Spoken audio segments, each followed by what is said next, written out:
Good morning, delegates. Hearty welcome to all of you at this conclave on role of steel sector in making India a 5 trillion economy. May now request our first panel to join on the dais, Mr. Anil Chaudhary, Chairman, Mineral and Metal Committee, PhD Chamber, Mr. Ravi Gupta, Co-Chairman, Mr. Alok Sahai, Secretary General, Indian Steel Association.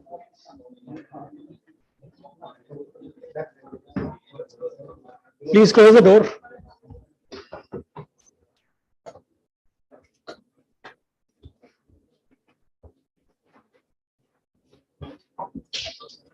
Let's start the conclave with the National Anthem of India. Please rise for the National Anthem.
Thank you very much.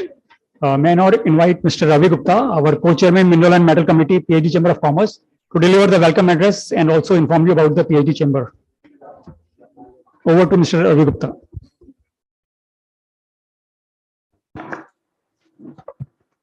Hello.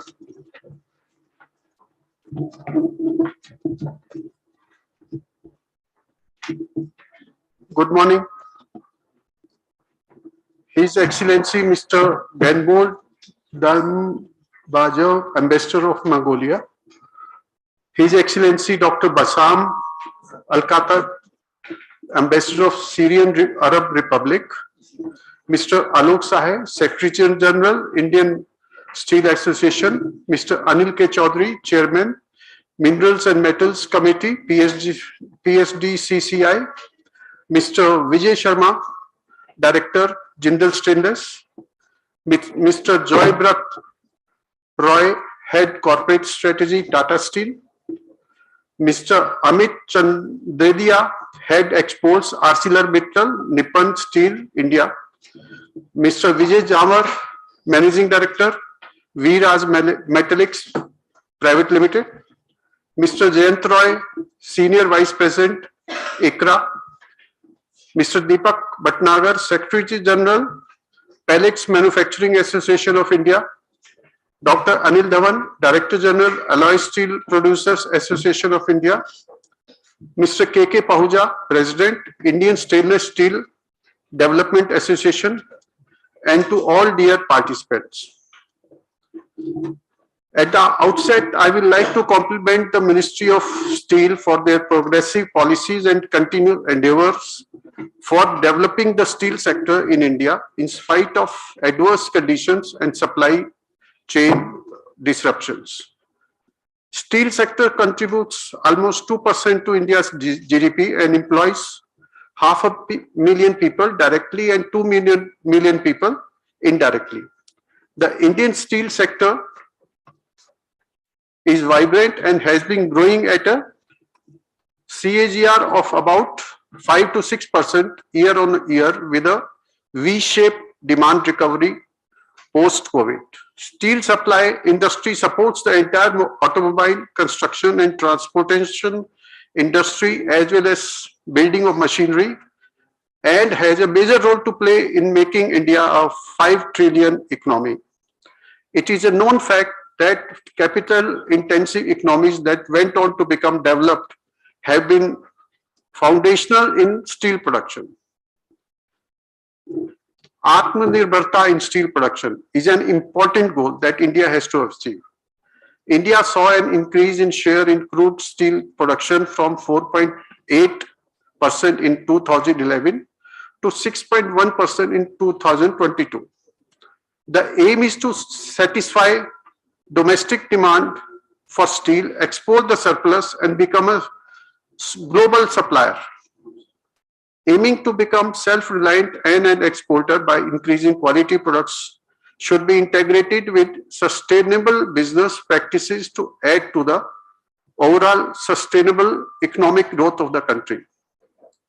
Besides highlighting the potential of steel industry and the opportunities available in the sector, today's conclave will also deliberate on the industry's wish list for further developing the steel sector for contributing towards making India a 5 trillion economy.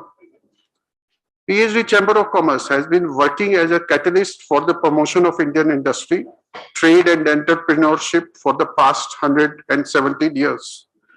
It is a forward-looking, proactive and dynamic pan-India apex organization as a partner in progress with the industry and government. PSD CCI, with a special focus on MSMEs, works at the grassroots levels with strong national and international linkages for propelling progress, harmony, and integrated development of the Indian economy. We have created a special committee on minerals and metals. PSD CCI has a special focus on decarbonization of steel and mining sector, sustainability and clean and energy, as also we are encouraging new innovations like electrical vehicles and startups in various sectors. And we are playing our own part in making our great nation Atmanirbhar in various sectors. PSD CCI is also planning to take a business delegation of steel industry to Spain for getting information about new technologies in India for energy efficiency and decarbonization in the first week of November 2022. I would like to acknowledge contribution of our supporters, which are JSPL, SR Group, Instinct Infra, for making various activities of the Minerals and Metals Committee successful, and also to IISSC for being the knowledge partner of the summit. Jai Hind. Thank you, Mr. Gupta. May I now call upon Mr. Anil Chaudhary, Chairman, Mineral and Metal Committee, PhD Chamber of Commerce Industry, for his theme remarks. Before that, I would like to just give a brief introduction. Mr. Anil Chaudhary is a widely acknowledged leader and amongst the most respected professionals of the industry, having recently retired from SAIL, where he served for almost 37 years. Prior to this, he had also served in Bank of Baroda. As a result of his exemplary contribution, he has been awarded various awards like Top Rankers Management Club, CFO Collective Private Limited, Institute of Cost Accountants of India, and the Institute of Public Enterprises. Presently, he is the Group CEO, Mineral and Metal of Vertical SR Group, and also the Chairman of Mineral and Metal Committee, PhD CCI. Over to Mr. Chaudhary, please.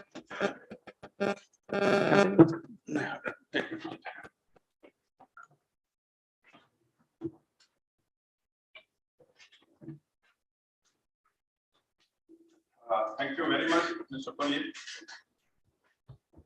Good morning to all of you.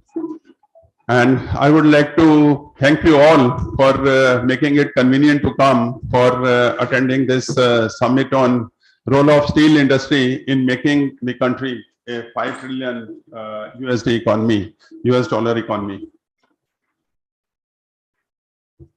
And friends, this is the first physical seminar which we have been organizing after COVID on behalf of this Minerals and Metal Committee.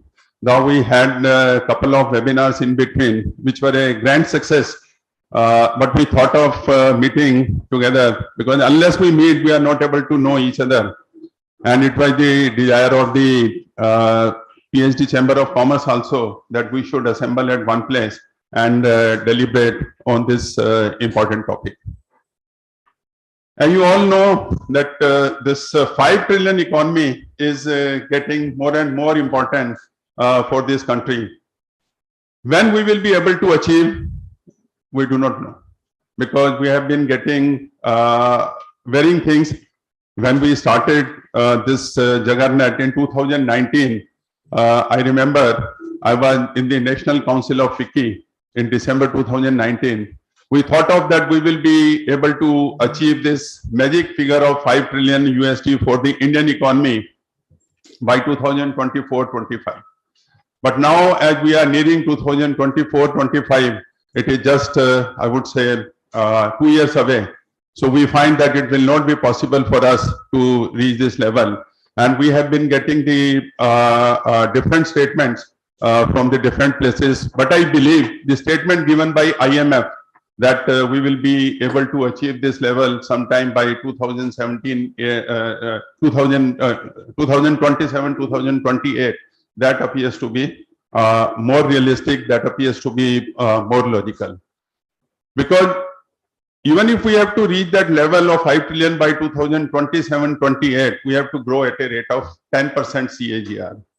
The economy has to grow at that level. And if we reach the growth level of 12% per annum, that is 12% CAGR, maybe we will be able to advance it by 2 years. But that appears to be difficult. Now, before we go, that what role steel industry or metal industry can play in making India a 5 trillion economy, let us see that what are the essentials or what are the enablers which we need for making India a 5 trillion economy? Or are we happy with reaching the level of 5 trillion economy, or we have to improve in this figure so as to give a good distribution of wealth? And also the most important thing is that how to give the somewhat equal distribution of wealth to the economy. Just by making certain houses or just by making certain enterprises achieve this level of GDP, whether we will be doing justice to the population of this country at large or not, that is to be seen. Now, as we go in the time period, we find that again different figures are coming. Some of the ministers, union ministers, they have been talking of that we will reach a level of 30 million ton in next 30 trillion USD in 30 years, and others are talking that we will reach 20 million by 2047. So first of all, the lesson for us is let us reach the figure and let us draw out a plan that how we have to reach that level. Talking different figures at the different forums, and that too by the senior union ministers of the government, that does not go well with the public at large. And particularly we at the Chamber of Commerce, we always feel at unease that different figures are coming and there is no path visible for achievement of that. Now, in 2019, I was on the dais. Of course, many ministers were there. It was not liked by the people there.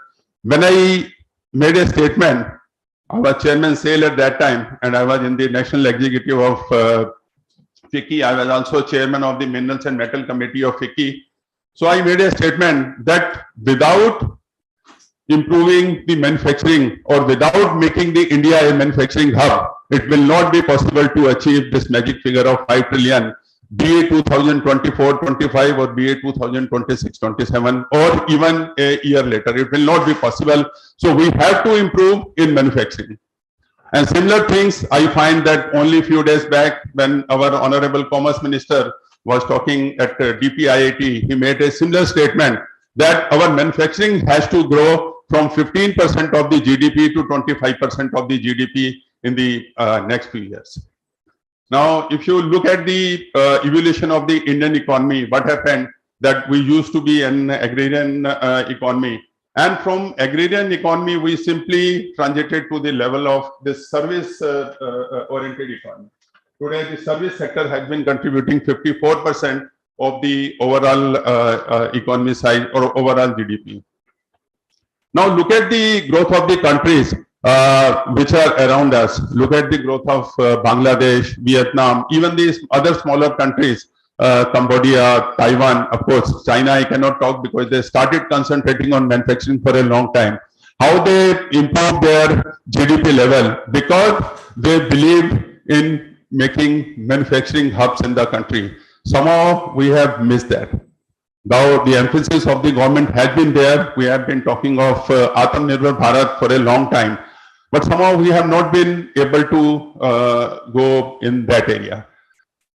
So without increasing the manufacturing and without increasing the exports, it will be very difficult for our country to reach the level of 5 trillion. I'm not talking of the year, it can be 26, 27, it can be 27, 28. But I'm talking of surely if we have to achieve this magic figure of 5 trillion USD, then we have to concentrate on manufacturing and we have to give the ecosystem in that regard. Things are happening, but the way results should have come, those results are not coming. We have been talking of expediting approvals. I remember the outgoing chairman or president of ICCI, Mr. Sandeep Somani, made a very pertinent statement that when a small unit has to set up an industry in this country, he has to go in for at least 6,000 compliances given all the acts. Then the state government, central government, they started introducing the concept of single window. But now we find that the single window has become additional window. It is nothing more than that. Things are just not moving. Today, I am working with one of the largest conglomerate in the country. We are trying to set up a 14 million ton pelletizing complex somewhere in Odisha. And for the last 3 years, we have been struggling with the approvals only. And particularly this environmental clearance. Of course, fortunately, the forest clearance has not been involved, but the environmental clearance, the time which has been taking, that is phenomenal. And just for fixing the Gram Sabha, which is essential part of the TOR, you have to wait for months together. And when we get to the regions, we find all those are flimsy regions, they do not hold good. So we have to look into all these things that if we have to make India a 5 trillion economy, we have to go in for facilitating the manufacturing in this country. And for that, many enablers are required. And second, I always talk of exports. If we are not able to increase the exports, it will not be possible to, even if we make the things, the consumption may not happen in the country. And we have to be dependent on the export. And for that, we need to look into the policy aspects. We should be consistent in our policy. This flip-flop in the policy as we are having today, that depending upon the convenience, we have been changing the policy. That will not work and that will not take us to become the export leader. Every year we set the target that we will go to the $1 trillion in terms of exports. We are at 400 billion and making it 2.5 times. Really, you need to work on that. You have to give the ecosystem to this country and you have to give the proper atmosphere environment to the manufacturers so that they are encouraged to export. Unfortunately, that is missing somewhere. Of course, at top level, the leadership is committed. But when it comes to delivery, we find there is something somewhere missing. We are not able to get the help of the persons who have to deliver.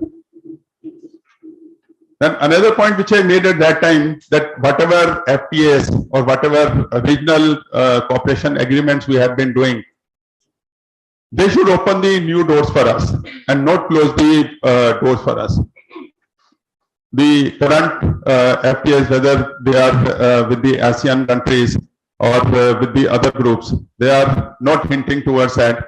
And we find that whereas the foreign goods are coming to our country without any hesitation, without any problem, when it comes to our exporting the things, it is just not materializing. And we did talk of that how to reduce the cost of production in this country. Steel, I will talk later that where are the hindrances and why if steel may not be able to contribute to that extent as we are expecting. But if we see generally, the cost of production in general in India is very, very high. We have to be competitive, and for that, the raw materials have to be made available at a, I would say, reasonable price. Merely by having the cheap labor, it is not going to help us. And then technology, research and development, all these factors are very, very important for making this economy, Indian economy, a $5 trillion economy. We must look into all these things. And of course, my request to the Secretariat of PhD Chamber of Commerce is that we must jot down all these things and convey it to the appropriate places in the government so that they know our views. Now, coming to the role of the steel or metal industry, I always feel that metals is nothing but it is steel only, because whether it is by volume or it is by value, 96% is contributed by steel only. The other metals only constitute, whether it is zinc, aluminum, copper or other metals, they just contribute 4%. So whenever we talk of metal sector, we talk of steel only. I need not have to tell you that today steel sector or metal sector is contributing just close to 2% of the total GDP. And if we include the minerals also, of course, excluding petroleum and power, they are contributing another 2.2% of the GDP. So, but metal sector contribution is just 2%. So this needs to increase if we have to participate logically, or if we have to participate considerably in the overall GDP of this country.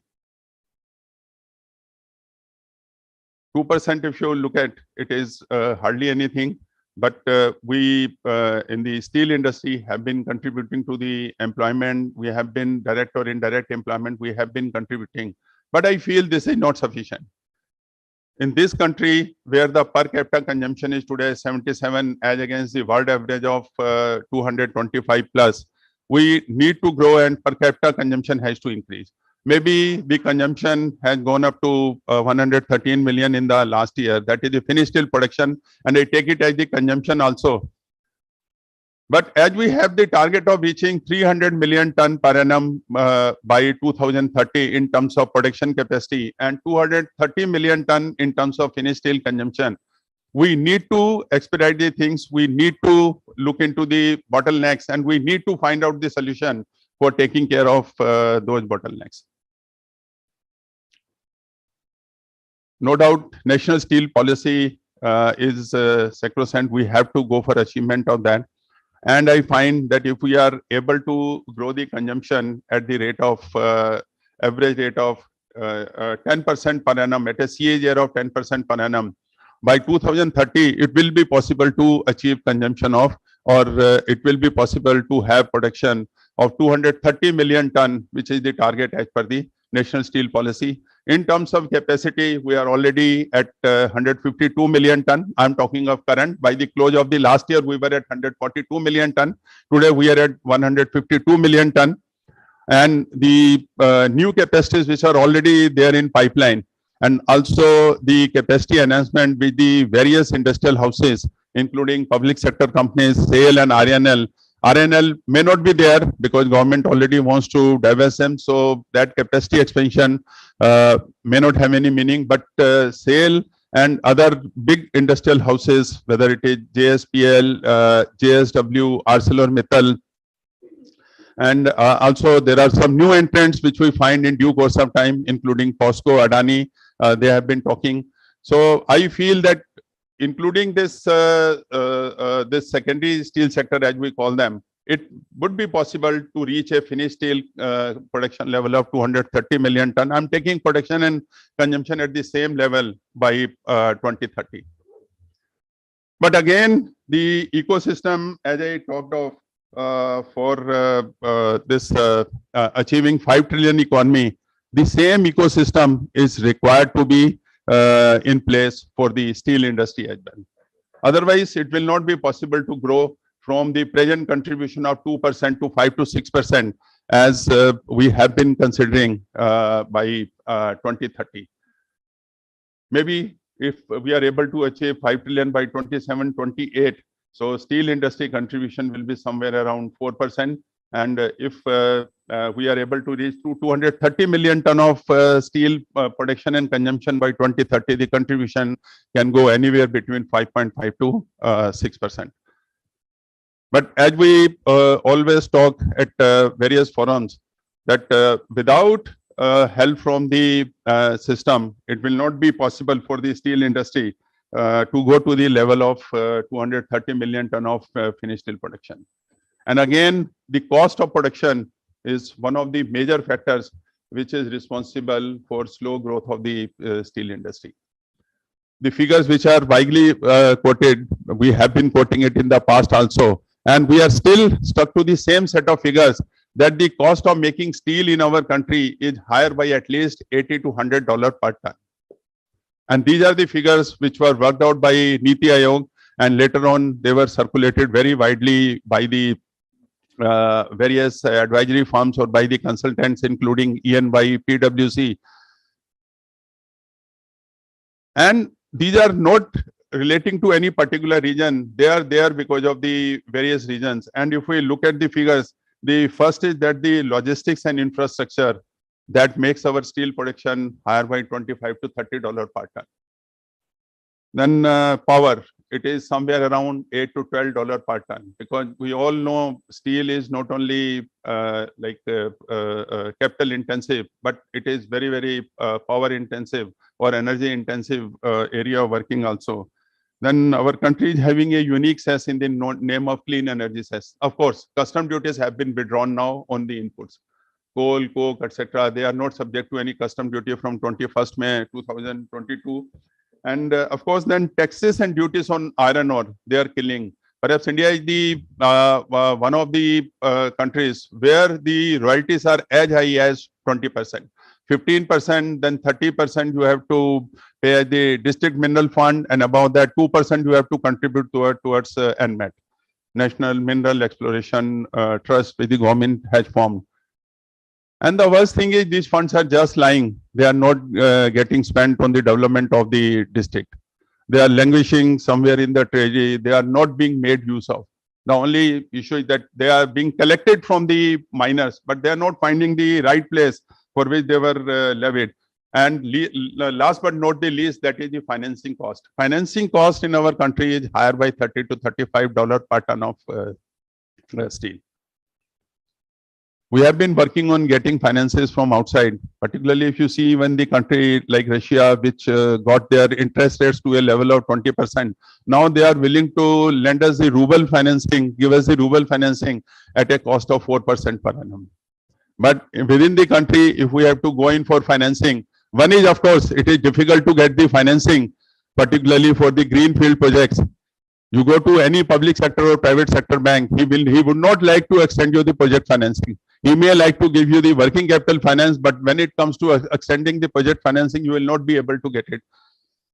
And even if you are lucky enough by some jugaad or some saying you are able to get the funds, the cost which is applicable on it is very, very high. It is somewhere in the region of, in today's scenario, maybe somewhere between 10 to 12% one has to shell out for getting the debt in this country.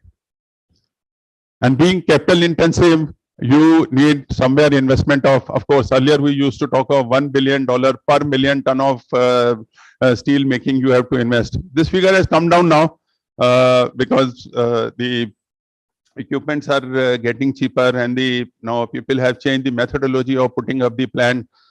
So it has come down to a level of somewhere around, say, 5,500 crore to 6,000 crore, maybe in terms of millions, we can say 700 million to 800 million dollar per additional million ton of capacity. But that is also exorbitant. So with this kind of cost structure, it will not be feasible for us to produce steel. And then the manufacturers are being blamed that they are still selling steel at a higher price in the country, and they are being subjected to duties and other things. so that whatever quantities they were exporting, that they may not be able to export. And second thing is that we should have consistency of the policy. In our country, the policy changes have been quite frequent, and they are being done at a very short intervals. People made huge investment in putting up the additional capacities, and when it was the time to start those capacities for exporting material to other countries, and the international prices were at a historic low, we got the, I would say, gift of this export duty from the government of India, and that too 15%. Perhaps India is one of the countries where we are having the import duty and export duty also on the same set of products. Nowhere else it happens. Either you have the import duty, if you find that the dumping is happening, you put the duty, or if you find that the exports are going away, you don't put the import duty, you put the export duty. Like on HR coil today, a flat or long, we have 7.5% import duty and 15% export duty. First, we do not have that kind of ecosystem which should be there for export. And above all, those who are doing, despite all these difficulties, we are subjected to export duty. Even export duties have been levied on those products for which there is no demand within the country. Like take the example of pellets. Secretary General from Pellet Manufacturer Association of India, he has been here. I've been in touch with him for the last so many months that how to take care of this withdrawal of duty, at least on the pellets, which do not have any demand in the country. Our capacity is 112 million ton. Our consumption is 77 million ton. Production is 77 million ton. And that too, maximum production and consumption is coming from the captive producers, those who are using it themselves. So merchant capacity is hardly anything. There is no demand in the country. You want to export it. Now government imposed a very hefty duty of 50% on 45% on export of pellets. And pellets, we always think that it is a very eco-friendly way of consuming the fines, which are otherwise environmental hazard. And on that, the duty of 45% has been imposed. And even if you make the pellets from the beneficiated ore, which is available in abundance in the country, there is the implication of this export duty. Now, okay, you want to avoid it, you want to put up your unit in SEZ, you want to give an assurance to the government that I will not sell it in the domestic market, I will only export it, and you are not able to get the clearance for SEZ from the state government, because it is a mining and mineral based or metal and mineral based industry where the government had decided that they will not encourage the SEZ. I do not know why, but they have decided that even if you beneficiate it and use the ore which is otherwise lying here and there, they will not permit it. So you are stuck. We are exporting pellet to the extent of somewhere around $2 billion per annum. The other projects are there in pipeline. They have left it where they were started. We can add another $2 to $3 billion in the export kitty, but that will not happen. So how steel industry will contribute to the GDP growth unless these enablers are provided? And you all know that without encouraging export, we cannot, or without making export a must, we cannot become $5 trillion economy, and we cannot increase the contribution of steel. So exports have to be encouraged. We have to provide ecosystem logistics, and we have to take care of the fiscal measures like this imposition of duties, etc. They have to be taken care of. And we have always been talking of the compliances to be brought down. Perhaps for steel industry, the compliances list is very, very long. You want to go in for mining, you have to go for the forest clearance, stage 1 clearance, stage 2 clearance, which may take anything between 3 to 5 years. You are not able to operationalize your mine. I have numerous examples of SAIL where the discussions did not hold with the Ministry of Environment or Forest. The discussions even did not start, and the papers were shuttling just between the state government and the central government. Now I find even in the private sector, the scenario is not different when it comes to the environmental clearance or for the forest clearance. I always thought that in SAIL that we are inefficient and we are not able to pursue it properly with the government, or we are not able to take care of their interest in the government. But now when in private sector, I find that the same issues are there here also. So unless these compliances are eased down, it will be very difficult to progress. We have been talking of Atmanirbhar Bharat. We have been talking of PLI policy, production linked incentive. For steel, it was introduced. We had been talking on this since 2019. Mr. Alok Saib, my colleague, he was instrumental in that. And I was also being consulted at various stages. Finally, the policy could see the light of the day in July 2021. But after that, the guidelines took some time.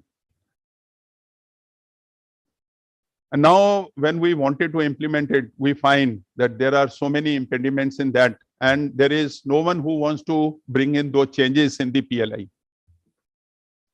The minimum quantity which has been kept is 250,000 tons or 300,000 tons for a galvanizing or for galvalume or for color coating, which is like not very easy to achieve. Even you can make the production, but you cannot sell it from a particular place. And we have been telling that we can make this complex of 300,000 tons. My CRM complex will be of 300,000 tons. But I want to make, say, 150,000 tons of galvanizing and 100,000 tons of color coating. You pick up these two products and give me the clearance under PLI. It is not forthcoming. They say, no, you have to achieve the production of that particular product for which you are getting the registration to the extent of as it is given in the PLI. I do not know. Last date had just been over. 15 September was the last date for getting applications for registration for PLI. Before that, when I talked to the PMA, I was told that the response was lukewarm. We also wanted to apply for something, but we could not do that.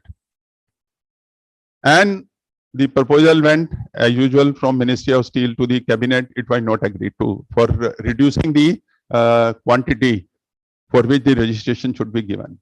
Those who are in the industry, they know it is not easy to go in for tinning line of 250,000 tons, or not easy to go in for the galvanizing or color coating line of 250,000 tons, or for that matter, whether it is asymmetric rail or it is a high strength steel in the long steel segment. Not to talk of CRNO, CRGO, where I feel no registration would have come.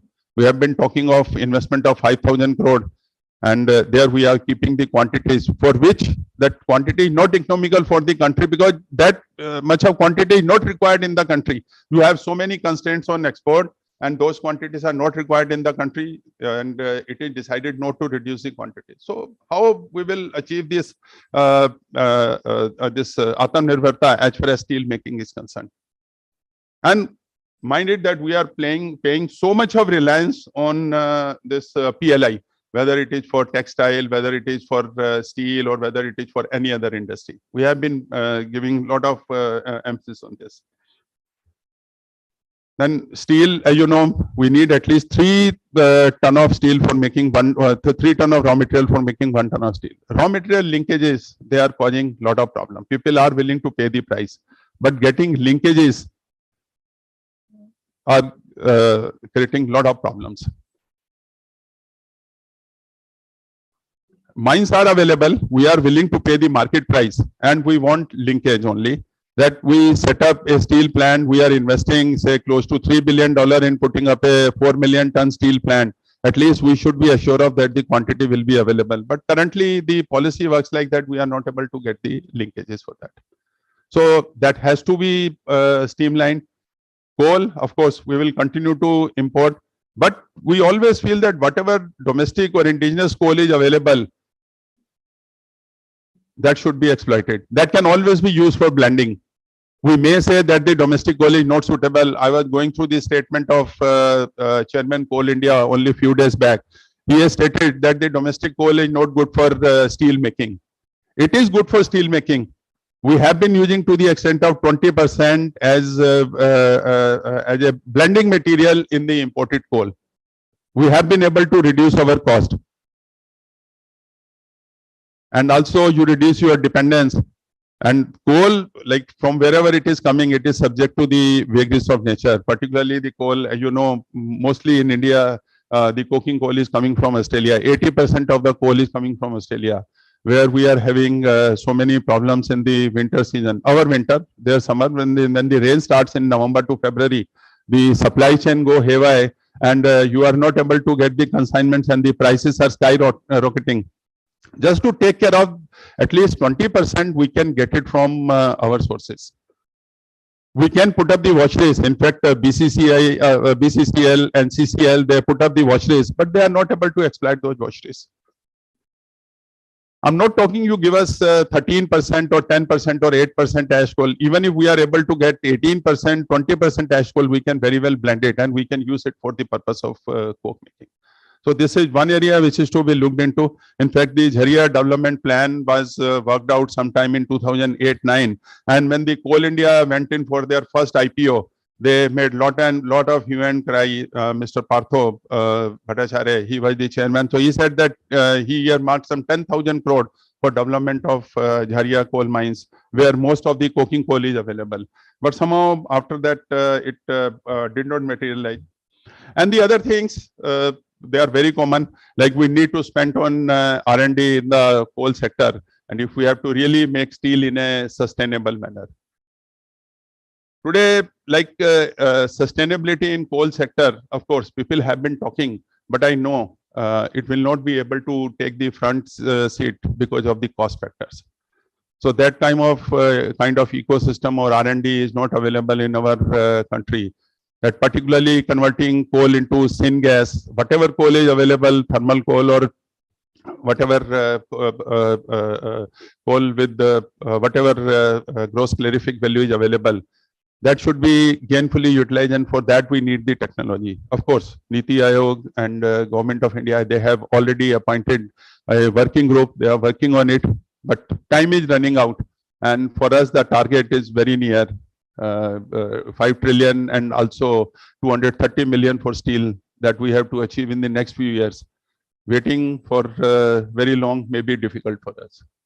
So I feel that if we are able to get the enablers in place, no doubt government has been working from their side. They have been trying to give us the new schemes every day. This national logistics policy, which has been unveiled by the Prime Minister only 2 days back, that is going to give us the results, provided we are able to see the implementation happening. So we need to work more vigorously on policy side, and more than that, we have to work on implementation side. If we have to see that we have to provide all these enablers to the country and also to the steel industry to achieve the level of 5 trillion, and we have to increase the contribution of steel. No doubt, I'm a very positive and very, I would say, active person in that. And I always feel that it is always there is a delay, but the things would happen. And that I believe for our economy also. Things are happening and things would happen fast in the coming time. But we have to do it in a very organized way. We have to do it in a very systematic manner, structured manner, if we have to go to the levels which we have been talking. So friends, today the topic is, I would say, very, very contemporary. And we have, I think, best of the speakers available, particularly in the next session, you will see, you will get the best persons from the industry. And they are all very experienced persons. Many of them are serving and many of them are served at a very senior level. And we will listen to them and we will learn from them what all is required to be done. And I will, as usual, I will request the Secretariat of PSD to jot down all these things and share with the policy makers, particularly with the government and also the Ministry of Steel. So thanks a lot. Let us hope we will have very fruitful deliberations and we will be able to reach some conclusion as to the what contribution the steel industry can make for making India a 5 trillion economy. Thank you. So I also take this opportunity to introduce Mr. Alok Sahay. And Mr. Alok Sahay, of course, he has been my colleague in SAIL. And he is a veteran of the steel industry, like many others that we are having, with nearly 38 years of experience. And his experience also includes training at British Steel and tenure as visiting fellow at the Queen's Elizabeth House, Oxford University. So he's a very celebrated person. And Mr. Sai has been at the forefront of ensuring trade remedial measures are put up in place, especially when the Indian steel industry went through a rough patch in 2015-16. Perhaps that was the worst time after 96 to 2002, 2015-16, I would say rather 2015 to 2000, mid of 2018, that was the worst time for the steel industry. And he worked very closely with the steel industry and the government as one of the core industry representatives to advocate on trade-related matters at national and international forums. Mr. Sai has all through championed the cause of the steel industry. He has also represented in the first meeting of the Global Forum on Steel Access Capacity held at Paris.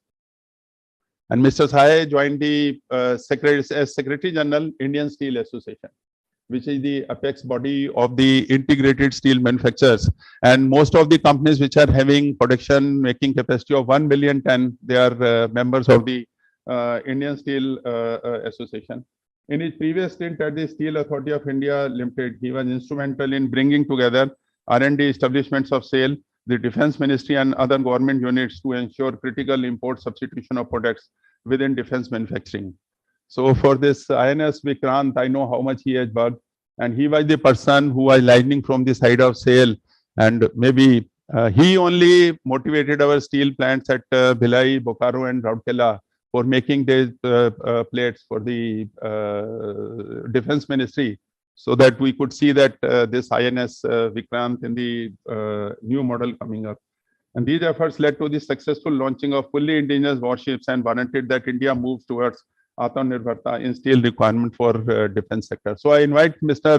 Alok Sai, the Secretary General of ISA, to come on the dais and share his views. Thank you.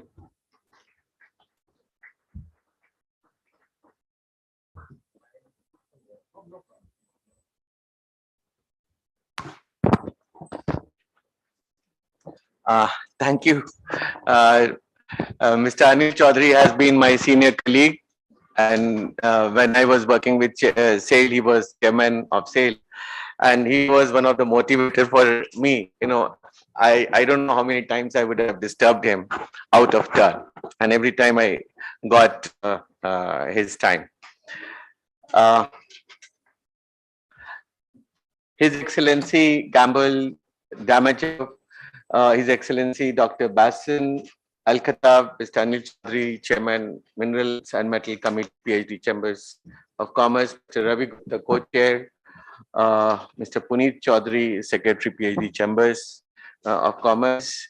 I have distinguished colleague here, Dr. Dhava, and all of you are veterans of the steel industry, and it's a real indeed a privilege to speak in front of this august gathering.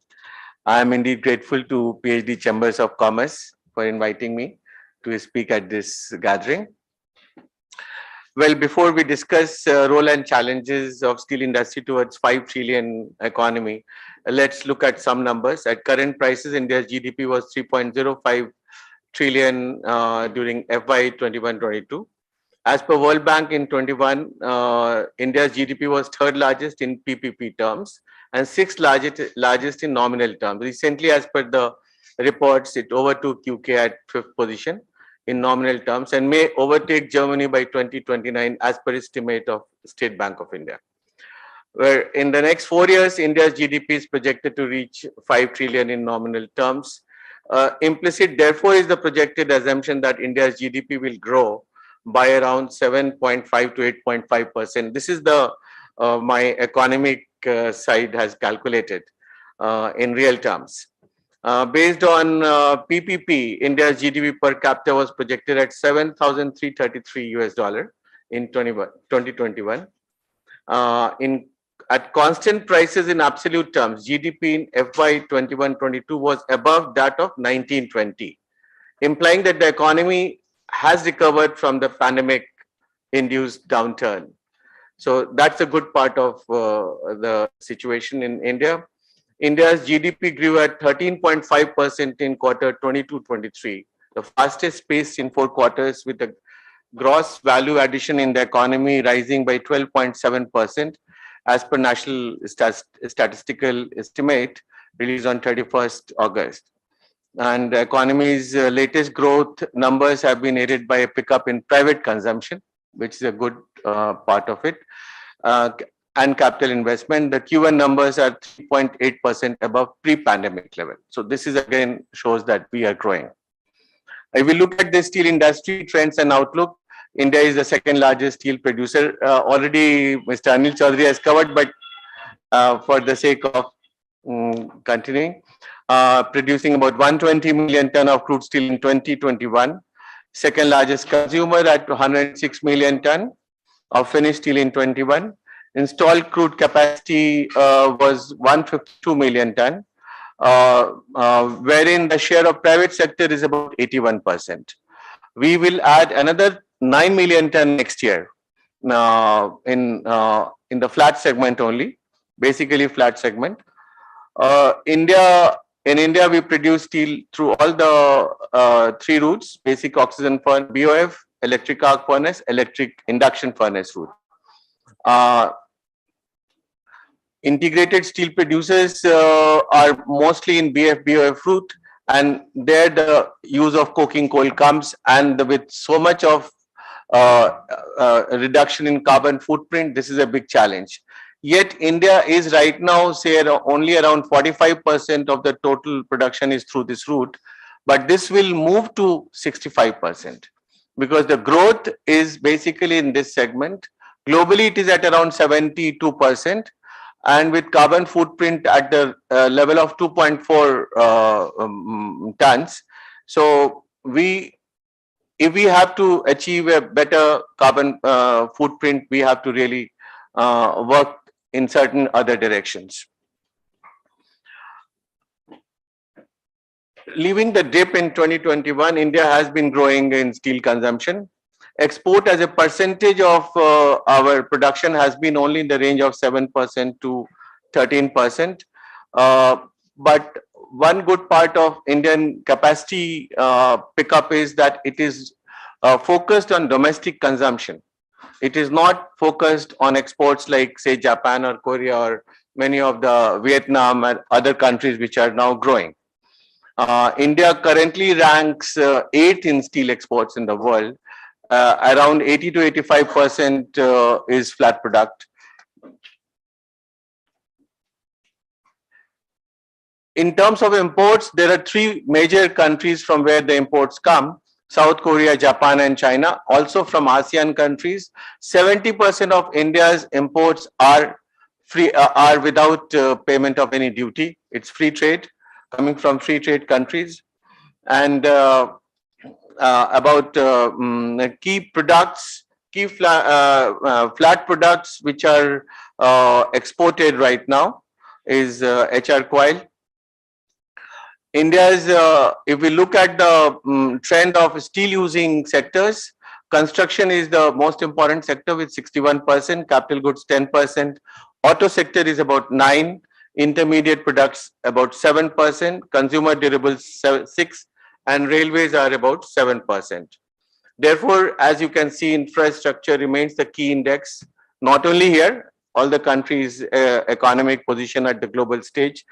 So developing efficient infrastructure is very, very important, and which makes the whole industry more productive and competitive, and that is what is required for boosting of overall the overall economy of region. And that is why steel is the center of the entire development in any country. And we need domestic availability of steel for that reason. We are looking at in next 21-25, during this period, construction sector will grow at around 4.6%. In next 25 to 30, next 5 years time, this is our own ISA's estimate. 25-30, next 5 years, it should be growing at the range of 5.6%. and then it will slow down to 5.1, and later in 40-50 we estimate 3.2%. The growth will be is right now quite high for automotive sector, which is likely to go down by 25-30, and 30-40 it will further go down. If we look at the numbers, how much number is, these are all our estimate by the Indian Steel Association's members. So together we have a group which works on the making estimate of how much consumption will be there. By 2025, we estimate construction will consume about 76 million ton in the country, and by 2030 it should be 101 million ton. So out of by 2030, unlike what government is talking about, 225 to 30 million ton, we do not expect that much of consumption in India. It should be around 170 million ton as per our estimates. So that's what we feel. Although by numbers we know that a automotive sector will be consuming about 17 million ton by 2030. I'm not giving all the numbers. There are we have now the whole one good point is government's own investment of about $1 trillion in infrastructure growth over next 5 years, which is a very, very important thing, and that's one of the reasons why we expect steel consumption to grow, especially in the construction sector. If we have to really reach 300 million ton, we would need about 10 lakh crore Indian rupee investment in steel sector. Although we have during last few years, last 2 years we see steel sector has committed maximum investment within the manufacturing sector. It forms 36% to 37% in last 2 years commitment within the manufacturing sector by steel alone. So that is the kind of driver it is in the India's growth story also, and the kind of commitment steel industry has on the domestic front, in terms of consumption. So in a way you can say that India's economic growth to 5 trillion economy is very deeply linked to what will happen to steel industry, and therefore I repeat that government of India will have to look at steel as one of the core sector which will only give them, it is not 2%, 2% is only the steel sector's contribution. But look at the infrastructure. Where is the growth of infrastructure without steel? So, and sustainable infrastructure today also, we have been talking to NHAI for last at least 10 years. We have been requesting them that they should go change their method of road making from a jointed concrete panels to a continuous one, which will require steel at the bottom, and instead of 300 mm today, the road thickness will be 200 mm. So effectively the cost will not go up.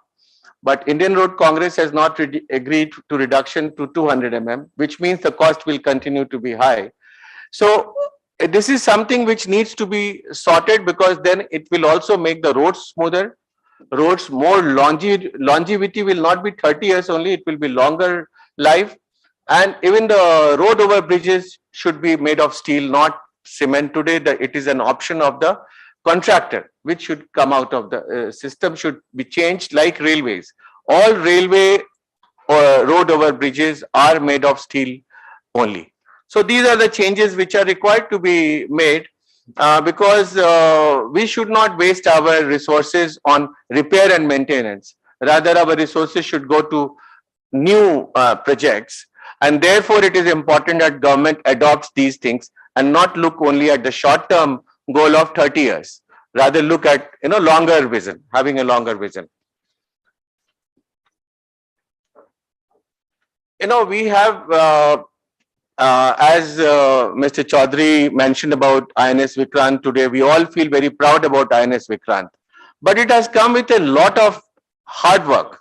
And it has come today, India has Indian naval sector only uses Indian steel, that came after many efforts, where finally the chief of naval staff had to overrule everyone and said that only Indian steel will be used.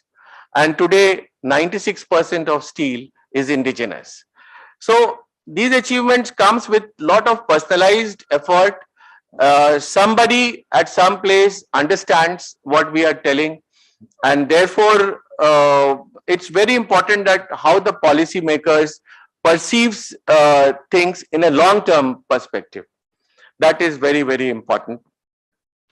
But when we want a long-term steel supplies in India and sustainable one, raw material like iron ore, the entire supply chain has to be well oiled. I would say that it has to be nurtured in such a manner that iron ore is used for steel making. Today, iron ore alone, we want to earn money, like what was mentioned by Mr. Chaudhary, that we are having very high royalty. In case we compare with the Australians, our royalties are almost double of that, and they have graded royalty on various quality of iron ore. We don't have graded royalty. We are talking of that, so that more and more fines are used, and we are having sustainable mines. We are not left with, we have got fines almost 140 million ton today in India. That needs to be consumed, and that can happen only through beneficiation, through policy measures, and quick, the forest clearance and environmental clearance cannot take 3 years time. It has to be one window in real sense, and has to be time bound.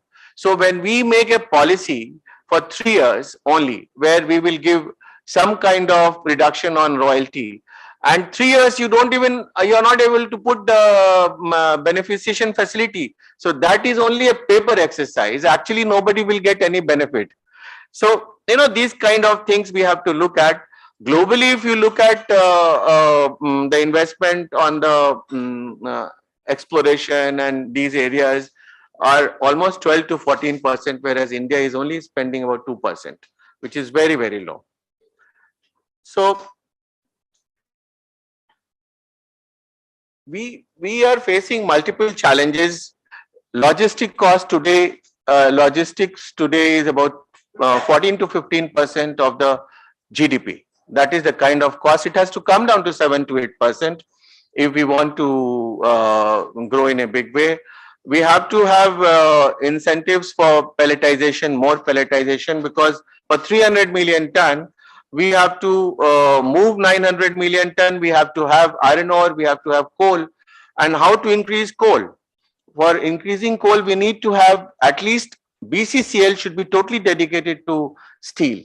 And for that, all the grades which can be washed and useful metallurgical coal can be extracted.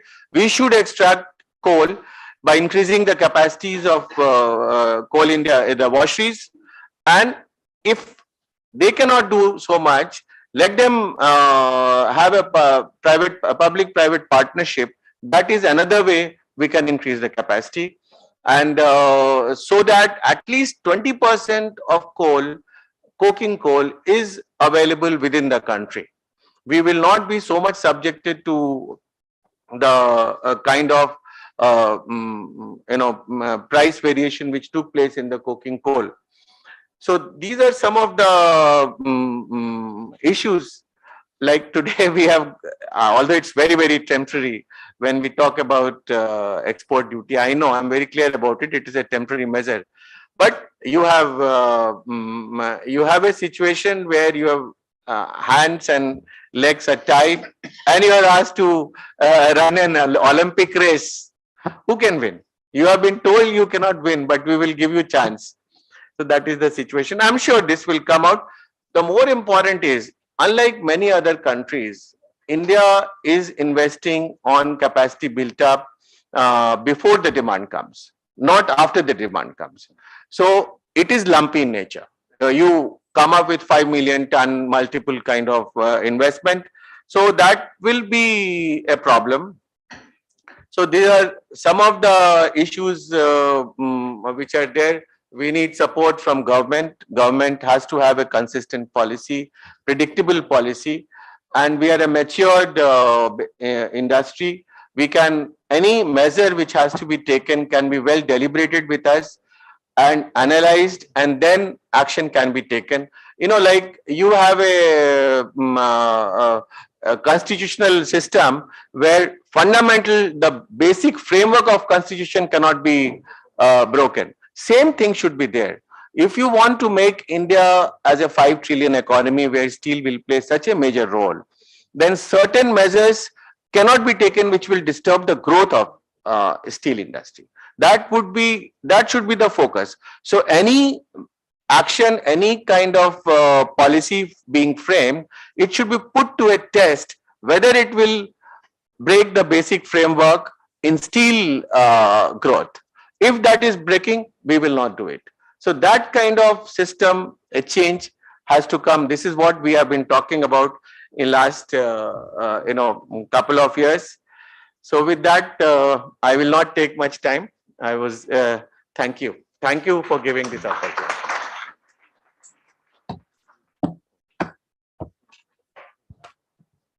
Thank you very much, Mr. Sai.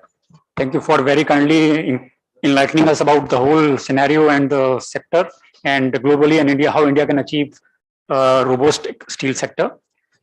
May I now request Chairman and Co-Chairman to deliver a memento to our keynote speaker, Mr. Alok Sai.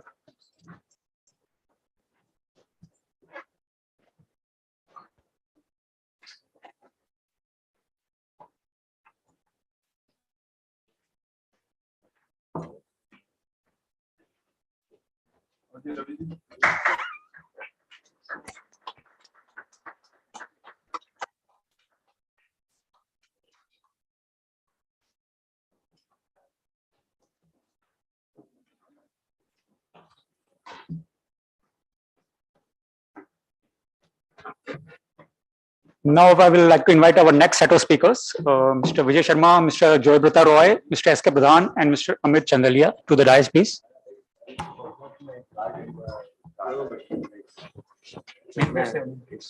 I take your permission then please. I have. चलिए ठीक है. Thank you so much for making it convenient. एक minute photo हो जाए उसके बाद फिर आप.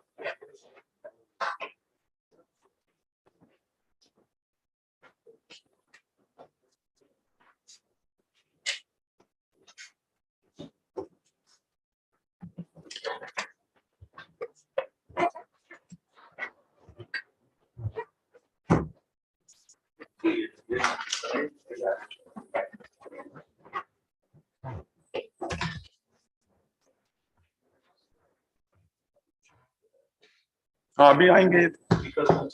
हाँ स्पीकर से चाहिए.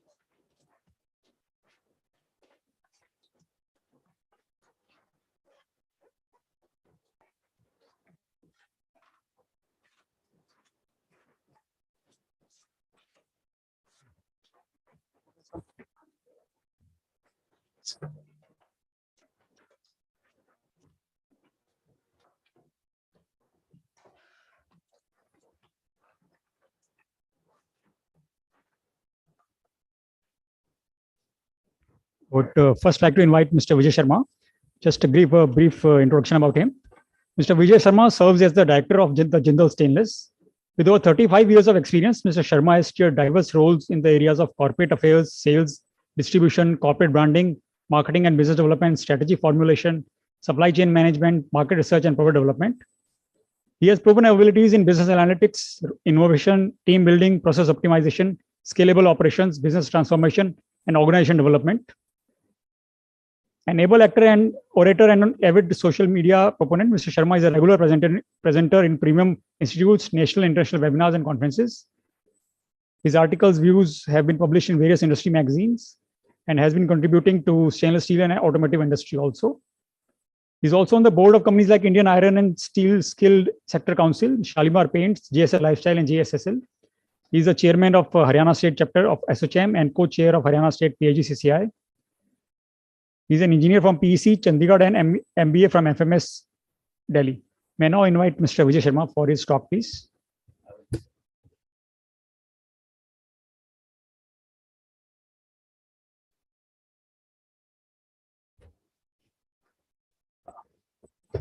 Good afternoon.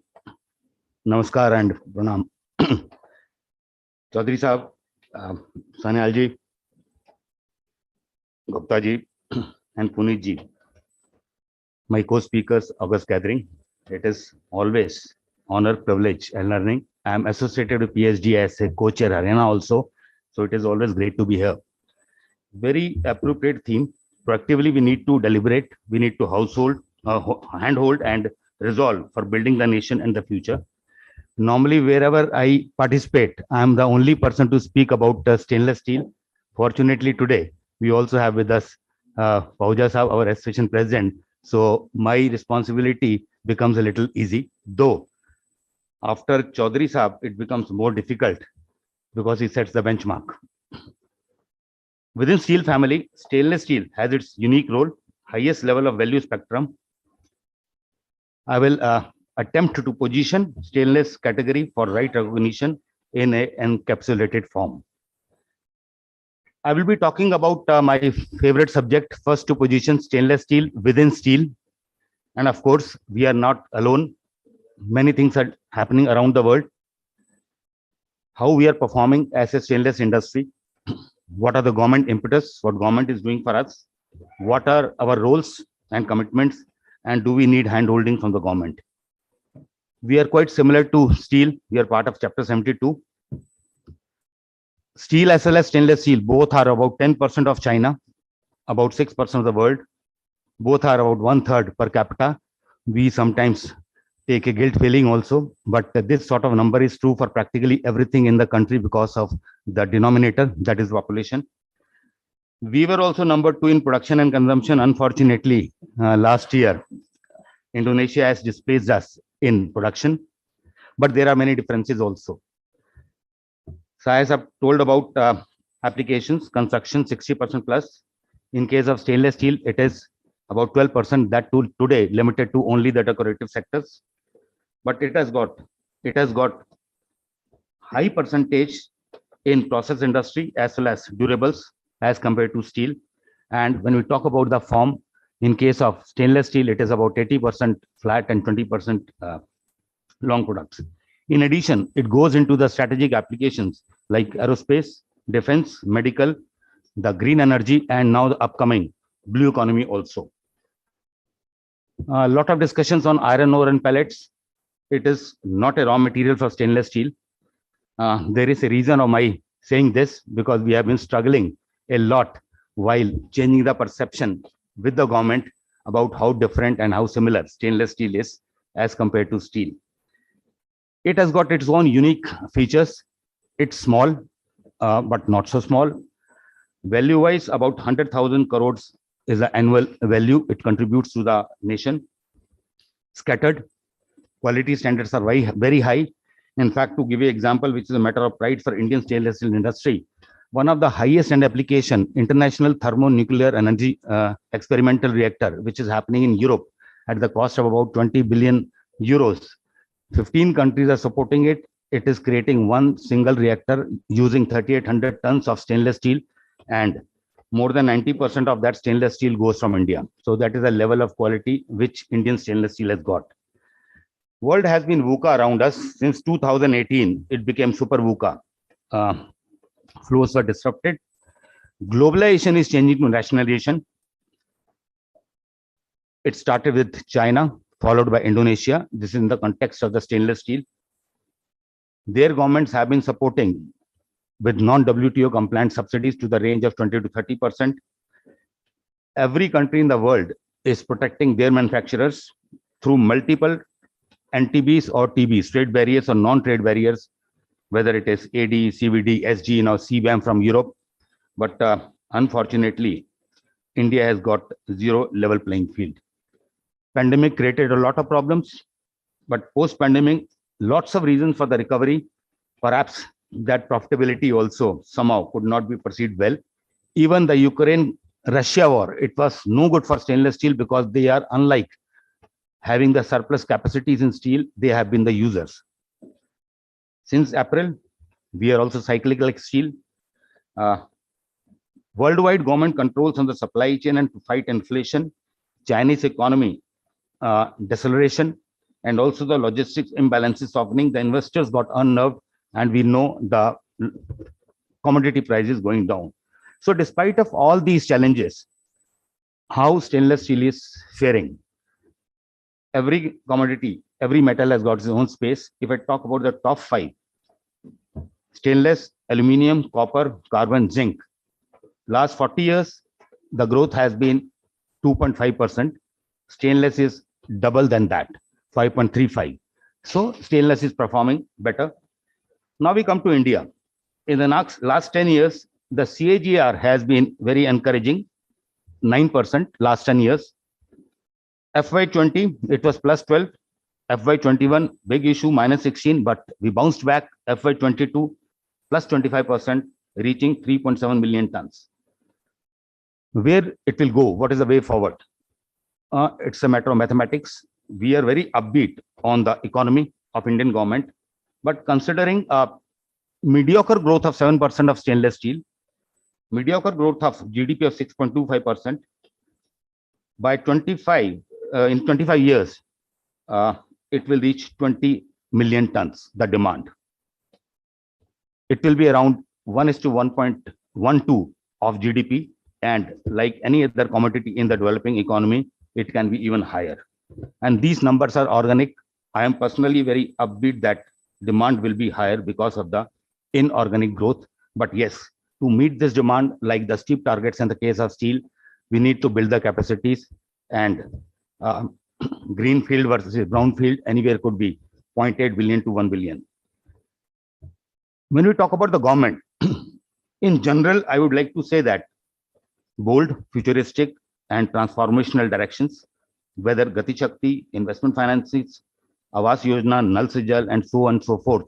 So to improve the competitiveness, they are good directions, but the challenges of the short term, because the results of this will be at least mid-term or long-term. The second, focus on sustainability. The 3 important legs of sustainability: economic, environment, and social. Stainless steel plays, of course, a very, very vital role. The corrosion resistance properties. Every year, 4 to 5% of the GDP gets eroded because of corrosion, and this small number is equivalent to one Germany getting eroded from the world economy every year. The new manufacturing focus, that also gives a boost and encouragement for the stainless as well as steel sector. And of course, there have been certain appreciable initiatives by the government, whether it is NSP, same standards, QCO, new FTA, scrap policy, brand India. So they are motivating. However, there are certain challenges, and the challenges are at the national level. It's good to know that we are 5th now, but unfortunately, being the 2nd largest population, our per capita is 168th. We are the only country in the 4-digit $2,200 per annum, and our nearest is more than 5 times to us, that is China. And all other economies above 2 trillion, which are 9 in number, they have got minimum 5 and very high 5-digit per capita. So this is the challenge that speaks about the purchasing power on an average. Cost of logistics, we have been talking about it, 13 to 14% GDP, but there is an encouragement. 3 years back, we were 42nd out of 167 countries in the logistics performance index of World Bank. Last year, we have improved to 35. This is quite encouraging. Cost of capital is known to all of us. So these challenges are indicating towards the availability of the market per capita, and also the competitiveness outside the gate of the factory. We have certain rules. So before we come to what we expect from the government, we also need to do something. To me, there are 5 focus areas, and a common thread in all these focus areas is the IR 4.0 solutions. digitalization. I strongly believe in that. But from the traditional understanding of the IR 4.0 of machine talking to each other, I think we have to broaden this horizon. The integrated approach of all the processes and the functions, not only limited to the, again, earlier modules of FM, S&D, MM, production, etc., but also now APO, plant maintenance, projects, BI, data analytics, and above all, the external interface, that too seamless. So this being, digitalization being the common thread, the 5 key areas for the industry should be: foremost is competitiveness and the value creation. We are all working very hard on the operational efficiency. That means the competitiveness inside the factory gate, and a lot of discussions are already happening, so I will not talk about it. Quality is a basic thing, but it is not only the product quality.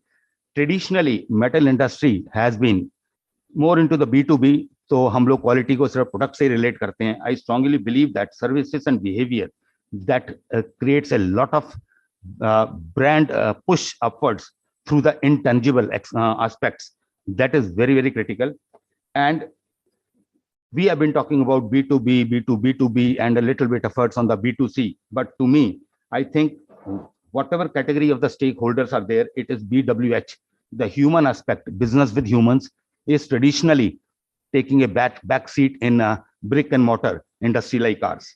So the transparent processes, ease of doing business with all the stakeholders through the solutions like SAP or other ERPs, I think those are something which will make us more competitive, and also the preferred choice, whether it is customers through the pre-sales modules, e-commerce, whether suppliers, onboarding, contract, settlement, and of course the employees through the IR 4.0 solutions that need to be our first priority.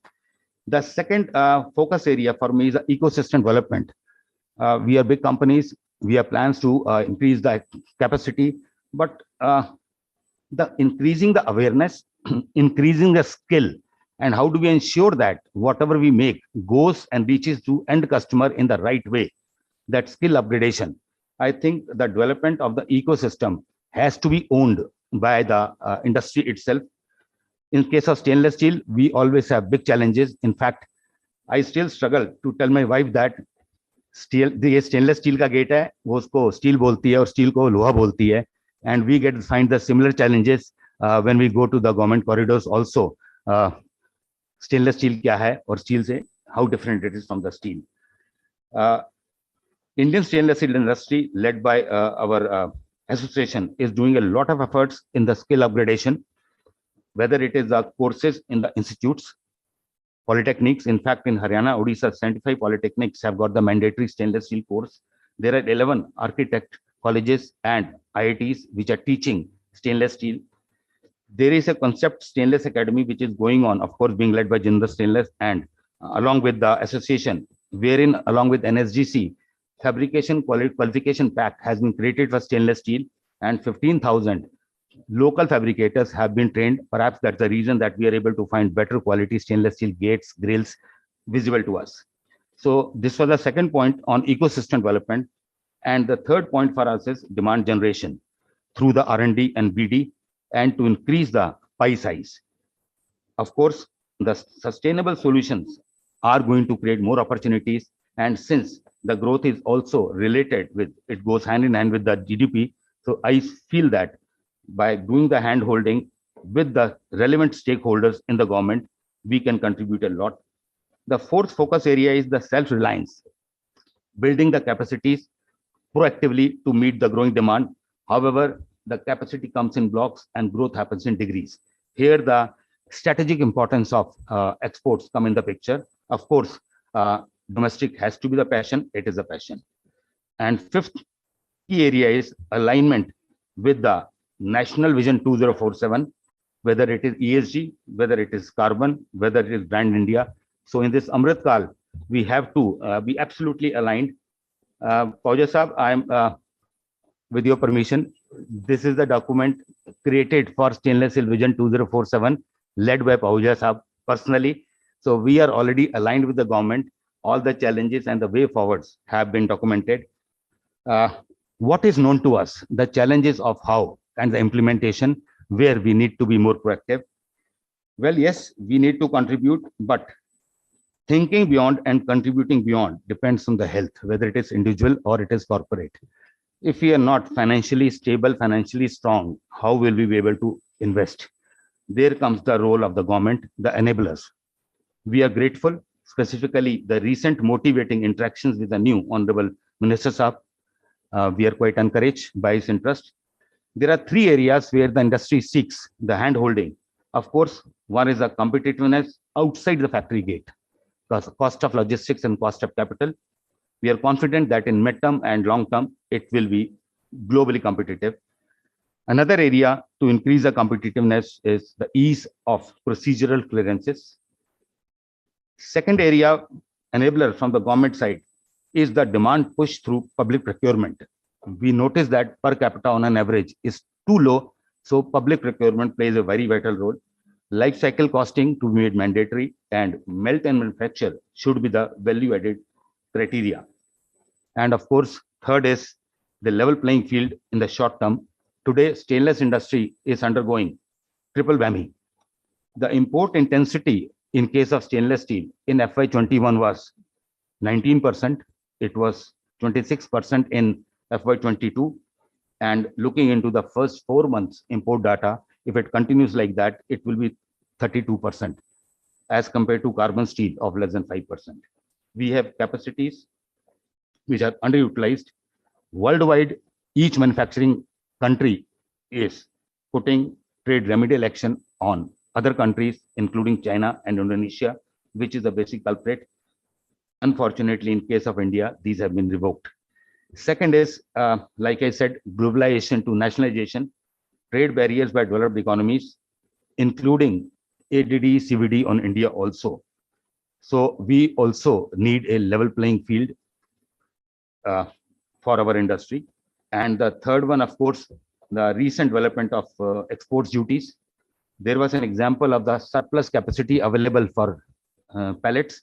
In case of stainless steel also, based on the motivation of local to global, exports dedicated capacities for those products which have got inadequate demand in the country today have been created. Just to give you a small example, stainless steel plates which goes into the process industry, the demand per annum is 130,000, the capacity is 300,000, and import is 10% of the demand. So you can understand, by putting 15% export duty, we are further underutilizing the capacities. There has been certain perception challenges, role of steel and stainless steel in the inflation.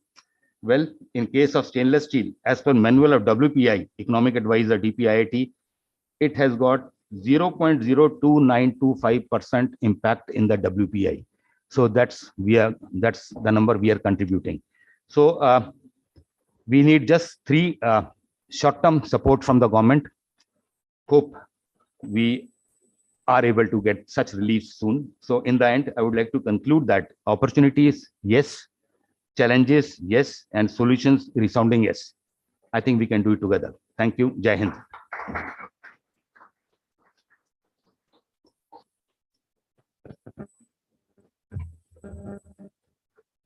Thank you, Mr. Sharma, for an excellent talk on stainless sector. Now I would like to invite Mr. Joybrata Roy. Mr. Joybrata Roy is the head of corporate strategy in Tata Steel, a mechanical engineer from BIT Mesra Ranchi, and a PGDM from IIM Shillong. He has over 12 years of commercial and corporate experience in Tata Group, mainly in Tata Steel. In his current role, he is responsible for understanding the shifts in the external ecosystem and internal context of the organization and creating a long-term strategy roadmap for the organization and its subsequent deployment. While being an avid reader, Mr. Roy's hobby includes traveling and painting. Over to Mr. Joybrata Roy.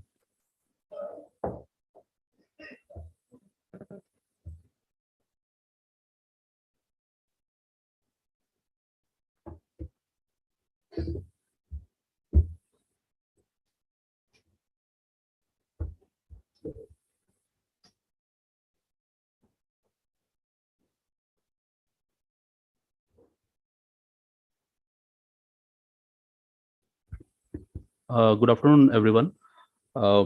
His Excellency Dr. Basan Al-Khatib, His Excellency Gambol Dambajov, Mr. Anil Chaudhary, Chairman Minerals and Metals Committee, PhD CCI, Mr. Ravi Gupta, Co-Chair, Minerals and Metals Committee, PhD CCI, Mr. Alok Sahai, Secretary General, ISA, my senior colleagues from the steel industry, ladies and gentlemen. I would first like to take the opportunity and thank the organizing committee of this conclave to give me this forum to share my thoughts on this very important subject. Steel industry, the role of steel industry in making India the $5 trillion economy. We heard our esteemed colleagues before us talking on this subject. So some key thoughts on this. The government in 2019 envisaged making India a $5 trillion economy and a global economy powerhouse by 2024-25. We have seen a robust historic growth, primarily led by the services industry, and India has now become the third largest economy in the world. COVID and other ongoing geopolitical disruptions and crises have put the economy back a couple of years, but India is now on track to achieving the historic milestone of becoming a $5 trillion economy by 2026-27. If you see the split of the Indian GDP today, as Mr. Chaudhary was speaking, mentioning that services takes a primary lead role over there, and we shifted from an agro-heavy industry to a services-heavy industry. And today, services contributes to more than 50% of the total GDP, followed by manufacturing industries and agriculture.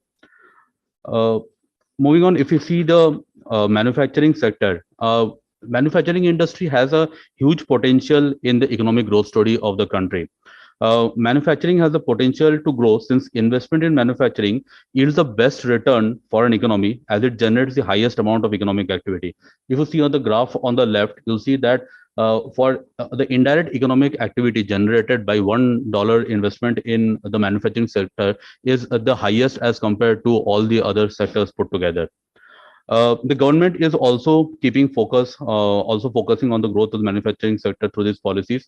India's manufacturing sector has been able to keep track with the economic growth, but going forward, it needs to witness a higher growth momentum as what we have seen in the last couple of decades.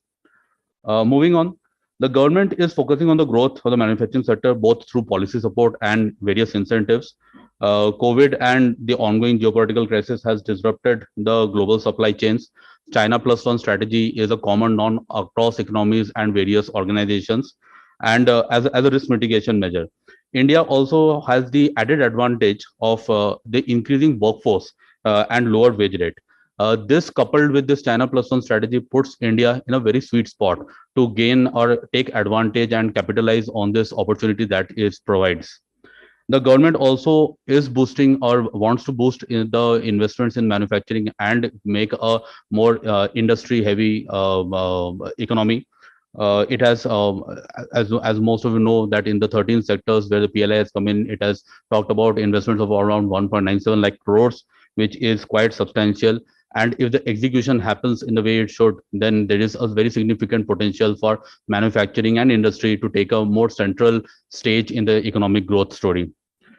As we move on, these are some of the infrastructure growth or infrastructure plans which the government has, whether it's through the Pradhan Mantri Awas Yojana, the Bharat Mala Pariyojana, the Sagarmala project for port modernization, freight corridors, metros in prominent centers, smart cities. The type of investment the government wants to do, there is a huge potential for not only steel but other construction materials to also be used. A research done by Chrysler some time back put that the overall steel that will be required for this type of growth projects is in excess of 100 million tons. And this investment in infra is a quite a very positive thing for the industry, because it not only creates job, but it also improves the productive capacity of the nation. And what we mean by the productive capacity, it means that it enables goods to move faster, labor to be more productive, and energy to be more reliable and at a good cheaper prices. So investment in industries transforms the entire geography. I come from Tata Steel. Most of you know the Jamshedpur story, where it was just a small village called Sakchi. But when the Tata Steel and primarily the steel industry came to a place like that, it transformed the entire geography. Similarly, can be the case talked about the Jajpur district of Orissa, where now steel plays a very significant role in the development of this entire region. Moving on, you would be surprised to know that in India, almost 1 million workforce gets added to the economy every month, and this would be first time in the history of the world that China will be displaced from being the most populous country in the world, and that's going to happen in this decade. India will have the demographic advantage over the next 10 to 15 years, wherein the working proportion of the population will be more than the dependent portion of the population, which means that a significant contribution and uptake on the economic activity can happen during this period. But having said that, the workforce that is getting added is heterogeneous in nature. That means that it has got a mix of white collar and blue collar, skilled and semi-skilled sort of capabilities.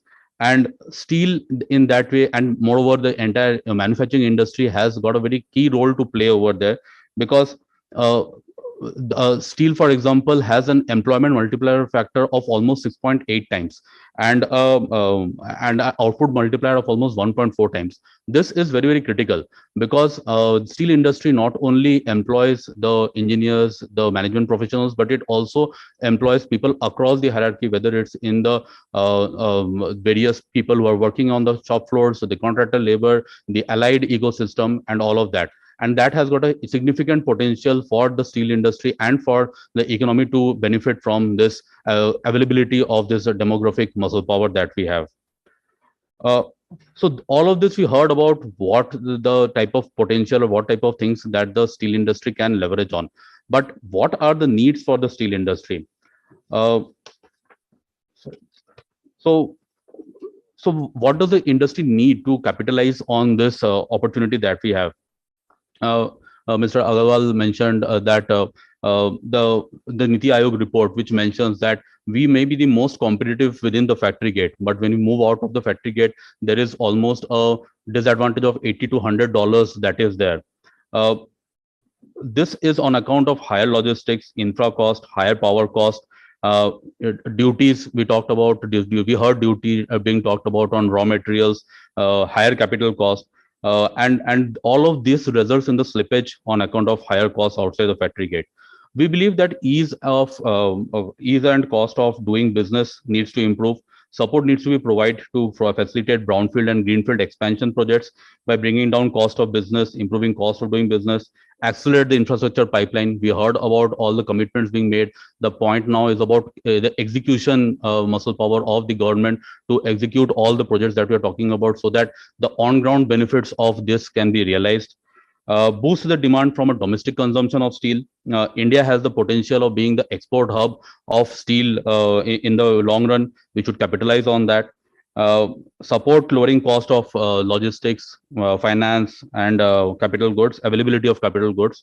So these are the things which we seek. But what is it that the steel industry and manufacturing as a whole need to contribute? We need to become strategic in terms of our of thinking about quality and how quality can be delivered. Whether it's on the quality of strategic thinking, how can we shift from a today forward way of thinking to a future back way of thinking, where we envisage where the world is going to be and how the industry needs to shape from a 10 to 15 year down the horizon, and take seeding actions today to sort of enable those actions going forward. We digital technology enabling not only products, services, and process quality. Mr. Sharma talked about it. How are we going to transform and institutionalize quality first mindset and culture? So it's just not about our product and what we do inside the gate, but also as a living being and a human being, a part of the Indian overall society. How do we bring more quality focus in the way we think, and we build it in a part of our culture? And that seeding has to happen not once when someone passes from their academia and joins industry, but right from the time when people enter, or even from their early childhood, this needs to happen. And lastly, on creating winning ecosystem. So again, the disruptions that are going to happen is not from within the Indian steel industry, but it's going to happen in the ecosystems around it. And that's the stake when you have seen all the type of major disruptions that have happened. The examples may be cliched, but what happened in the Alexa story of Amazon, or what happened to the iPhone story of Apple, all of the innovations happened in the ecosystem and not in the product in itself where it was being talked about. Lastly, you cannot talk about steel without talking about sustainability. And one of the other anchors where a lot of support needs, or a lot of work needs to happen, is in the sustainability and decarbonization journey of the industry. Steel is one of the hard to abate sectors and will need support in its journey to become more green. We need to ensure there is a better availability of good quality scrap, and the required ecosystem is put up for setting up electric arc furnaces in the short term. Making renewable energy and natural gas available on a consistent basis at reasonable prices is a demand of the hour. Creation of a carbon trading mechanism, very critical. Lastly, what we feel is very critical is there has to be incentivized pilots for breakthrough technology in the steel industry space.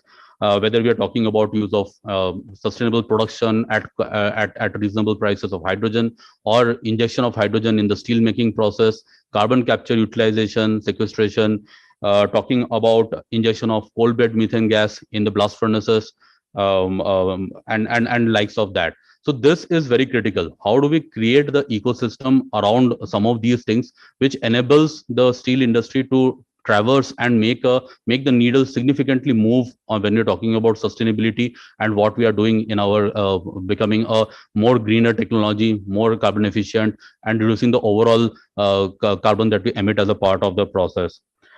Steel and lastly, on increasing the industry academia partnership, very critical to support breakthrough innovation in the ecosystem.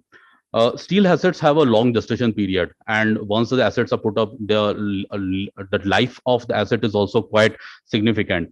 It is pertinent that to show a positive momentum in this sustainability domain and to enable the industry to become green, a lot of work and more focus needs to happen in this production stage. Lastly, I would like to conclude by saying that all of us have an opportunity to create the future we admire and we want. This decade will belong to India, and the steel industry will have a key role to play in this. Thank you.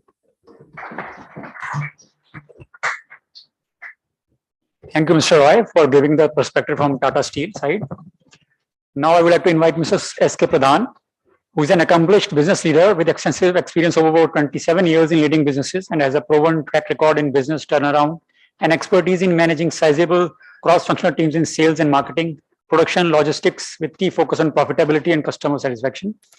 He started his career as a management trainee with Steel Authority of India and is working with Jindal Steel and Power as Chief Marketing Officer. He is an alumnus of NIT Raipur and XIMB Bhubaneswar. His core interests are in providing viable solutions to customers, developing new markets, establishing channel networks, and achieving the targeted process goals. So over to Mr. Pradhan, please. Yeah. Good afternoon, Mr. Anil Chaudhary, Chairperson, Mines and Metals Committee of. Yeah.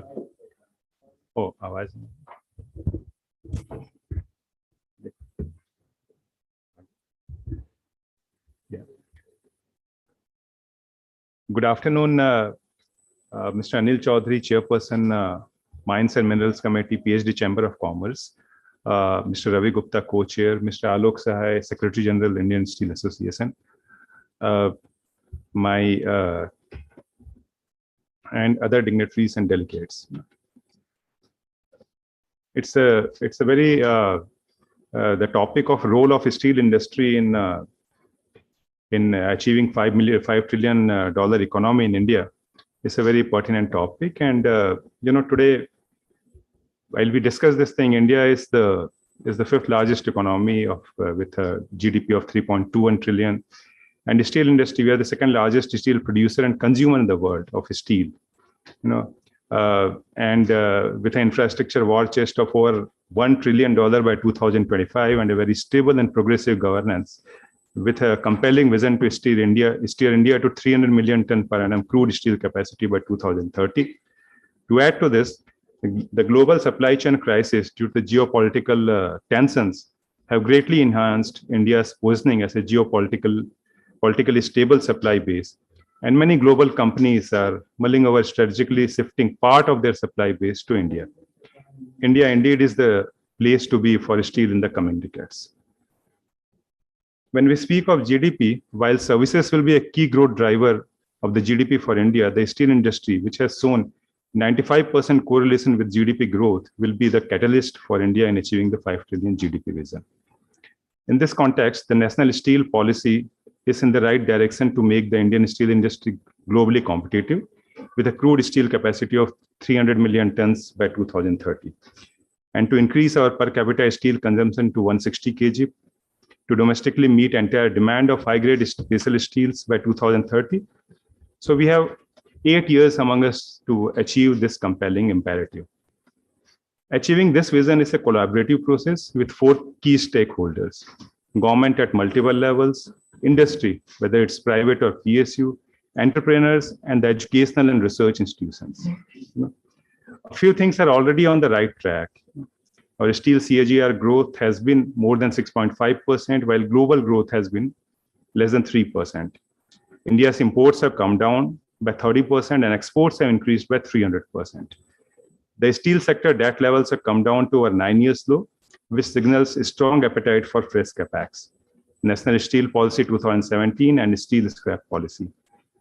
DMI and SP policy in government procurement, and PLI scheme for specialist steels. Now I will list down a few key priorities to achieve this compelling vision. So how do we achieve more than 230 million tons per annum domestic consumption, zero imports, and more than 60 million tons of exports? The domestic per capita consumption has to grow from 74 kg to 160 kg as per National Steel Policy. This would incrementally add more than 110 million ton to our consumption, taking our consumption target to more than 230 million tons. India's infrastructure budget over $1 trillion USD, vehicle scrappage policy, policy for providing preference to domestically manufactured iron and steel products in government procurement, mandatory inclusion of life cycle costing analysis in public procurement, encouraging new applicants of steel will all contribute towards a strong consumption-driven growth. We also need to work on our export competitiveness and enhanced export orientation. We should target, as per National Steel Policy, more than 60 million tons is the targeted export market from the current 18 million tons. Also, exports should move up from the value chain from HR coils and semis to special steels and value-graded steels. Exports should move up from being tactical realization driven to strategically key account management driven and annual share of wallet in product segments driven growth. Existing FTAs show adverse balance of trade positions. Going ahead, trade agreements should have adequate safety mechanisms, periodic review, and also a definite tenure after which they are reviewed for continuation or renegotiation. We also need to work on zero imports. And in this direction, we need to work on especially steel's growth. The global steel CAGR for the past 10 years has been 2.35% in value-added grades, while the global high-strength steel market is expected to grow at 8.4%, almost 4x of the steel consumption growth. In India, it is expected to increase at the rate of 18% CAGR till 25-26. This clearly shows what's the emerging product mix for our expansion.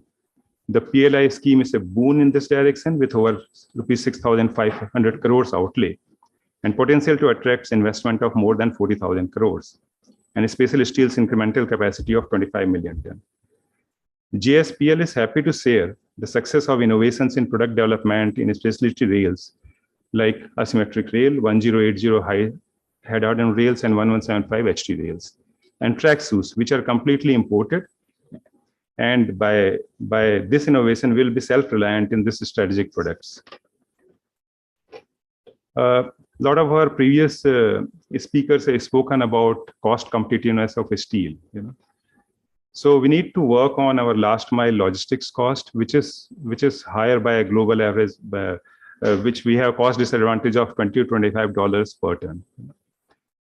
If we speak of 300 million tons of steel production, that means 1,200 tons of steel movement up from current 410 million tons.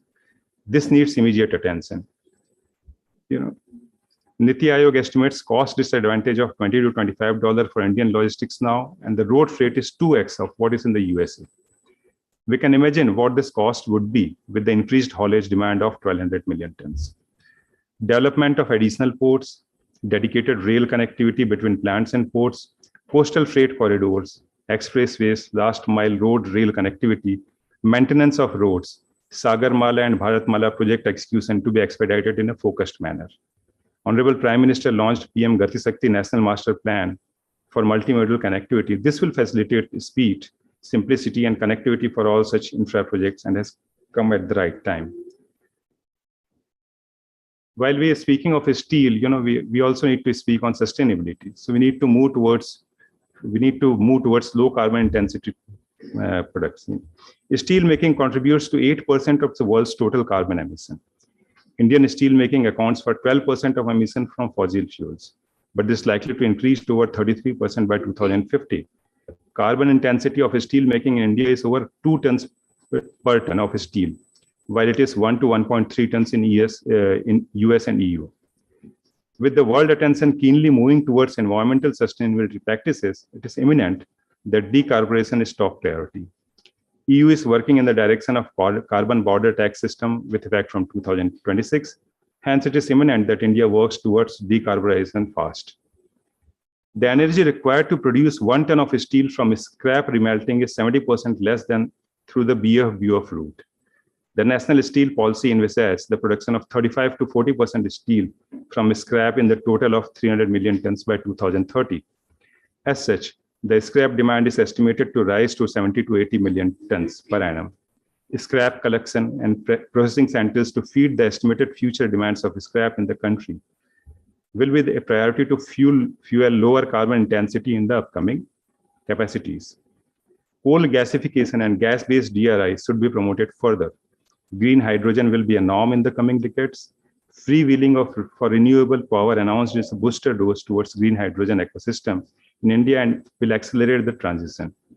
Greener steel will require efforts from steel players to deploy all energy efficient measures, adopt and invest in circular economy, improve specific consumption and waste management, and adoption of emerging low carbon emission technologies for steel production.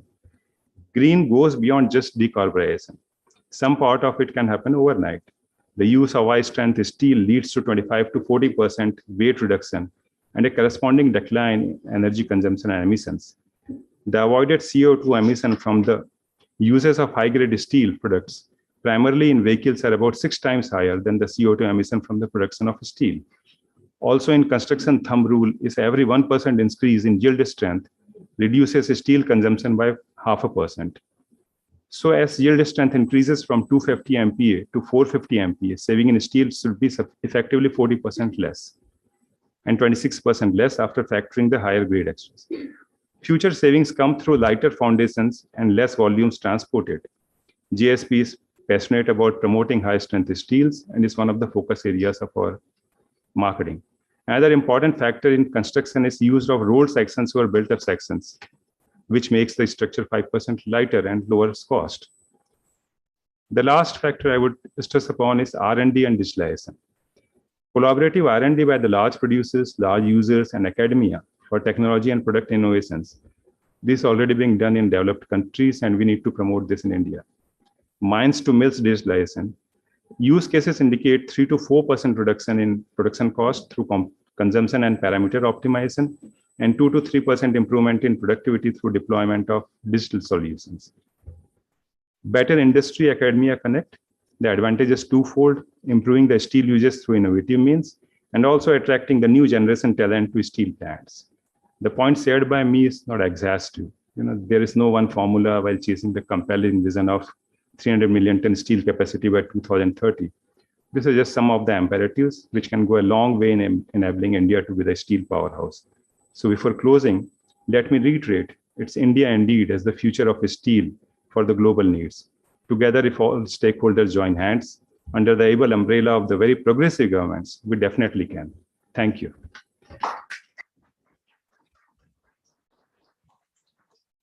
Thank you, sir. Thank you for highlighting the role of sustainability and green hydrogen in green steel. May I now invite Mr. Amit Chandelia, Head Exports, ArcelorMittal Nippon Steel, two of the world's leading steel companies. He has been credited with developing key export markets for highly demanding customer segments like automotive, renewable energy, construction, and mining. He has been instrumental in getting international accreditation for organizations' products for oil and gas and shipbuilding segments, and has skillfully navigated the organization in export markets in highly volatile business environments like COVID lockdowns, US 232 sanctions, EU safeguard quotas, demonetizations, and many more. He has expanded organization's reach in highly niche and diverse geographies. May I now welcome Mr. Amit Chandalia.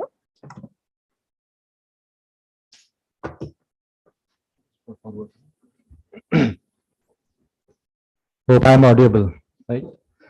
Good afternoon, everyone. Chaudhary Saab, Gupta ji, Sanyal Saab, and esteemed audience. First, let me thank PSD Chamber of Commerce for giving me this opportunity to share my views on this very important topic. Many of the delegates have already spoken and they have set the context right. This is extremely important topic, role of steel industry in making India a 5 trillion economy. I would require your attention. I'll go through a couple of slides, which will, take you through why this topic or why this conclave is important. I'll run through the target of 5 trillion economy, role of manufacturing in making this target, achievable, and opportunity for India to be a manufacturing hub, and cycle of growth, how steel, contributes to that, GDP growth. And then steel demand drivers, what are the key sectors which will have the robust demand, and some government policies, how they are helping, what is required from the steel producers. So the balanced view, we always, it's easy to find faults with the government policies, but we have to have a balanced view. What steel producers, steel users, they have to contribute to make this happen. Because let me tell you, this is not a vision of, say, our Prime Minister.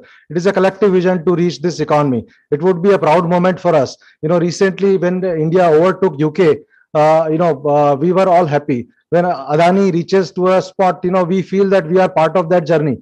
So let me, have all of your attention, and let me go through this. So as we know, India is poised to become 5 trillion economy. The year we can debate, we were set back with a couple of years because of COVID, but I'm sure we are now on the right track. By 2030, we'll overtake Germany and Japan to be number 3rd economy after China and US. China will overtake US in all likelihood by 2030. India has the potential to be the fastest growing economy and a long-term growth market. Multinationals are being invited here because India presents a big consumer market, and the government is inviting them to come to India, produce in India, and export out of India. And you have large consumer market in India, so you don't have to worry about selling your products. You don't have to depend only on exports. So if we see most of the large economy, I wouldn't say that it's all the major economies, but most of the large economies, if you see the share of manufacturing, they are somewhere between 20 to 25%. If you see China, if you see Japan, if you see Germany, Germany is the is the strongest economy in EU.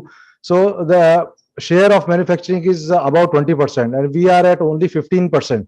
So a lot needs to be done. The lot of focus has to happen on manufacturing. So this COVID, unfortunately, it was very tough time. All the countries across the globe, they suffered. But this COVID has brought some opportunities in hindsight.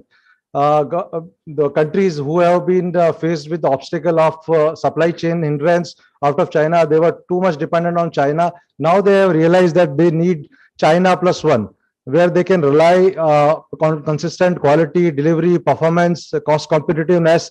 And COVID have in a way forced them to try Indian material. And India has delivered with quality, with performance. And now the customers across the globe, they know how to deal with India, how to do Indian way of business.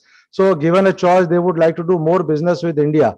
And when I was talking about, inviting manufacturers from the foreign countries, so their advantage is the large consumer market, largely political stabilities compared to other large geographies, large countries. The concern, of course, as spoken by earlier speakers, complex land acquisition, environmental clearances, labor laws. So that needs to be addressed by the government so that we don't face much hurdles in achieving the targets. So this is a cycle of growth. Interestingly, it's a circular. If the economy is growing, the steel consumption will increase. to, if you, the steel consumption is growing, to support that consumption, you would require to have those capacities. To put those capacities, you will require investments. Once you are having investments, again, it will spur the demand. So it's a cycle. So steel is having pivotal role, contributing in a huge way to the infrastructure, to capacity buildings.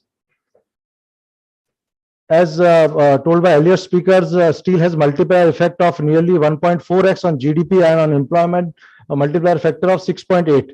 It contributes 2% of GDP, but yes, it has to increase at least 4 to 5% when we go to the journey of 5 trillion. The service sector is contributing the majority of part, but manufacturing has to take lead.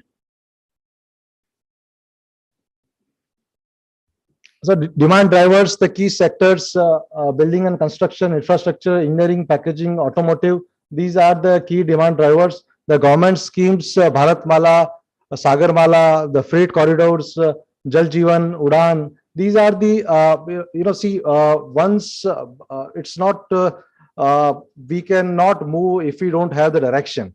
But now we have the direction, we have the blueprint. So everybody, every industry, every manufacturer, every user, every channel partner knows what his or what is expected out of him. So now the ministries, they are aware, they are like Gati Shakti.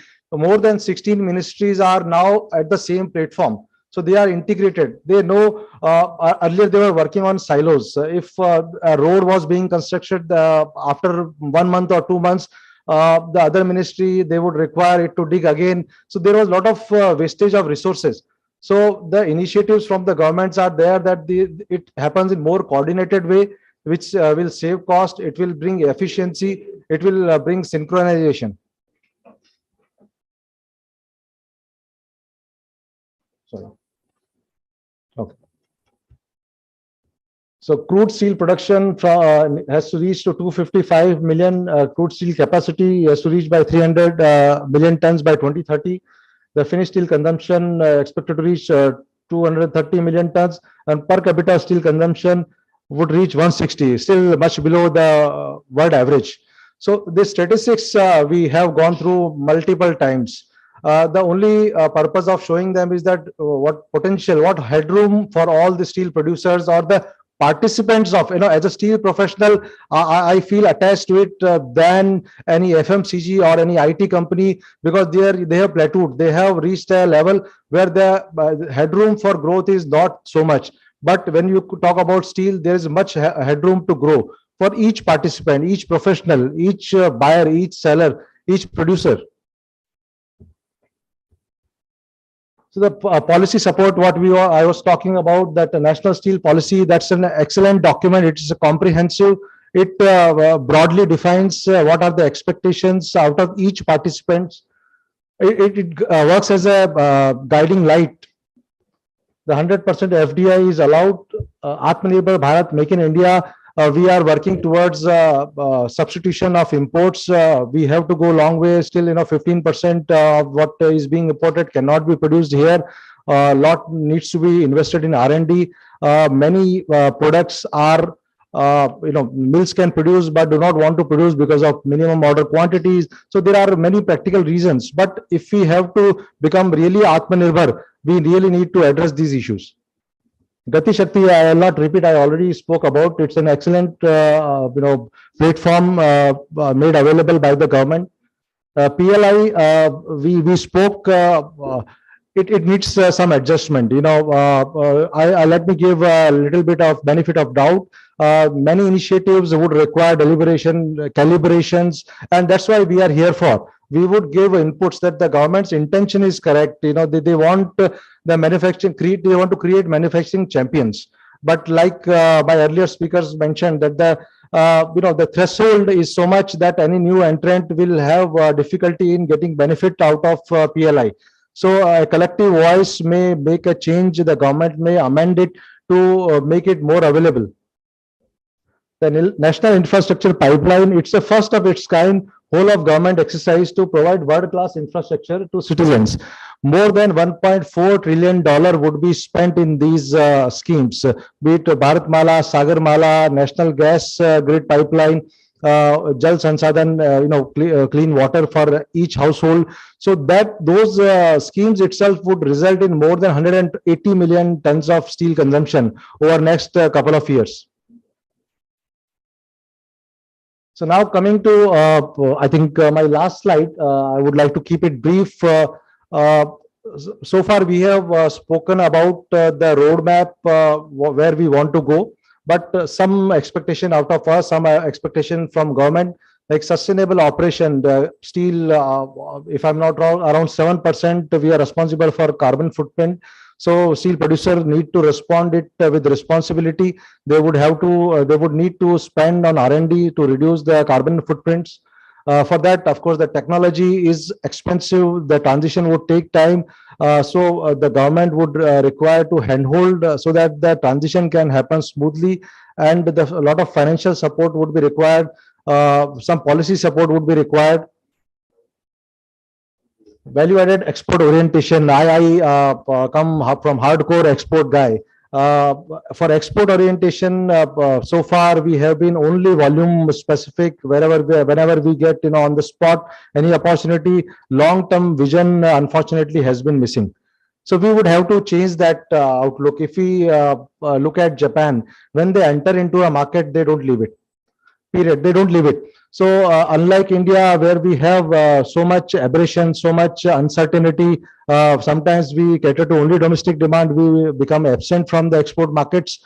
Sometimes we look for only vanilla run-of-the-mill products, which we don't want to get into some difficult grades, which reduces our productivity. We will have to change that mindset. If we want to reach there, we will have to make difficult products. We will have to take more pains to address to customer needs. We will have to make ourselves more customer specific, customer centric. So, periodic review of FTAs. FTAs, so far, unfortunately, although with help of ISA, we are trying to convey our concern to Ministry of Steel.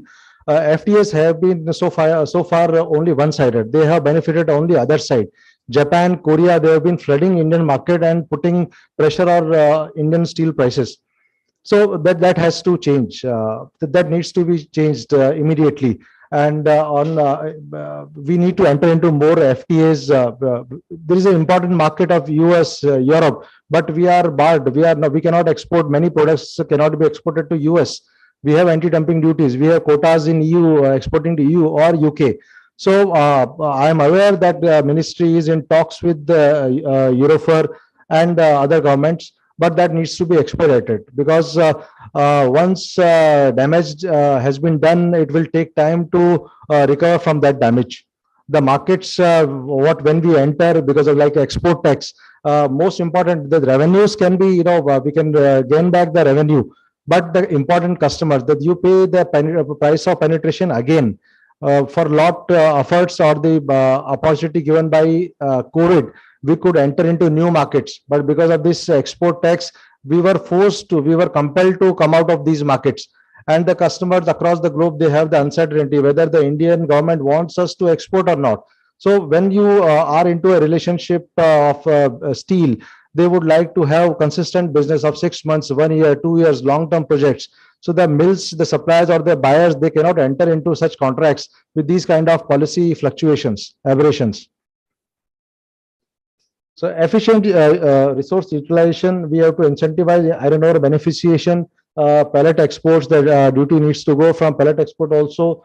The R&D, we need to improve coal blending ratio to bring more efficiency in material utilization. Adaptation of new technologies. Many countries, specifically in Europe, they are very savvy, tech savvy. US companies, they are employing robotics, they are employing drones in their production. They are, CRM, Salesforce. These are the software. They are now part. They are quintessential. But many Indian companies are still, in two minds whether to adopt for that or go with the conventional. Let me tell you, there is no choice to be made here. We need to go, high tech. There is no choice. And it may cost initially higher, but in long run, the cost is justified.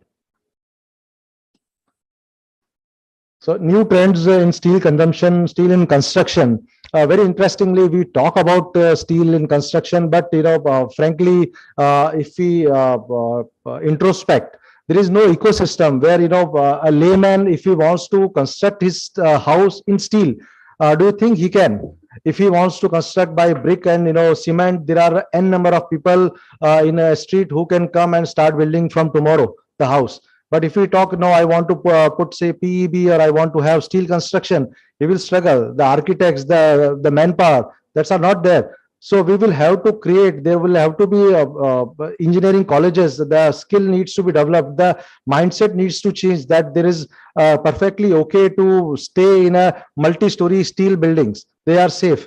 So that change needs to be brought upon by the users, the industry, so that you need to advertise. I was in Australia on prime time. You have, I was 10 years ago, prime time, 8 o'clock, blue scope roofing. So these were the advertisements you would not see. You maybe barely you start seeing now. But the people, they are well versed about what steel roofing, the colors, the real colors. Here, if you ask people, they are not aware. Many of us who are from steel would not know how many real colors are there. So those education needs to go from the user, from the manufacturer, the channel partners. The stockists, they are not merely just as stockholders. They need to educate the people, the last mile customers, which kind of steel is suitable for what kind of application.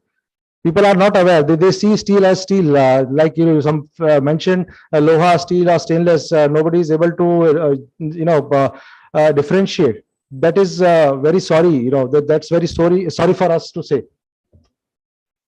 Renewable, solar, wind, hydel, these are our target. We need to increase our share of renewables. So it's not that we don't produce, but the mills need to produce these grades, so that once the government pushes for renewable energy installations, so we have the required capacity. Similarly, electric vehicles, the steel would be required, different lightweighting of steel would be required. More than that, you would require a lot of steel for charging stations.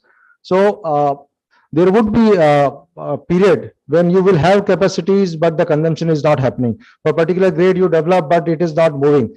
There are electric vehicles, but when someone vehicle catches fire, there is resistance from the buyer. But it is a journey. It will take time. It will not happen overnight. Once it starts happening, then you think of putting capacities, then it will be too late. You will have to then rely on imports. So we want that capacity, that the first step needs to be taken by the producers with help of government and all the channel partners. So I'm very excited to be part of steel, and I want everybody who is attached to steel must spread this positivity. Steel is the sector, and emerging markets like India, they have the highest potential. European countries, they have reached a level of growth barely keeping 1% or barely keeping positive. They are talking about recession, but India, it becomes a news when you have 0.5% reduction in India's growth. So still 7% is an amazing rate to grow. So and steel will be the pivotal commodity who will contribute to a large extent in achieving that $5 trillion economy. Thank you. Thank you very much.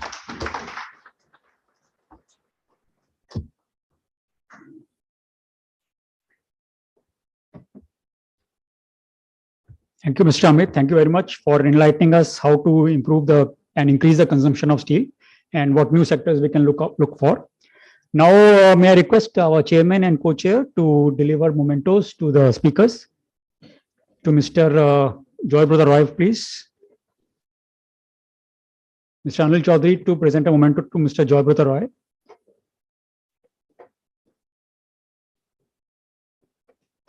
Thank you. Mr. Anil Chaudhary to Mr. S.K. Pradhan, please.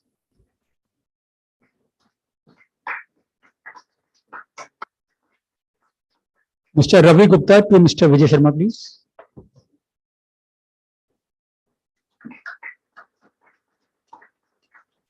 Mr. Ravi Gupta to Mr. Amit, please.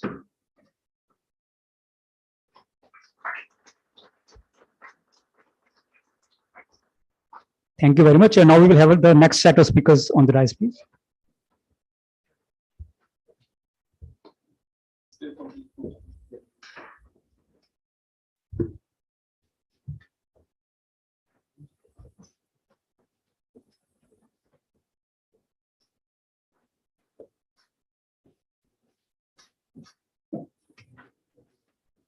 Thanks a lot.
So warm welcome to Mr. Deepak Bhatnagar, Dr. Anil Dhawan, Mr. K.K. Pahuja. We have Mr. Jayanta Roy, Senior Vice President and Group Head, Corporate Sector Ratings, ICRA Limited, online, and his colleague, Mr. Ruparelia, is with us. So both of them will be presenting first their perspective.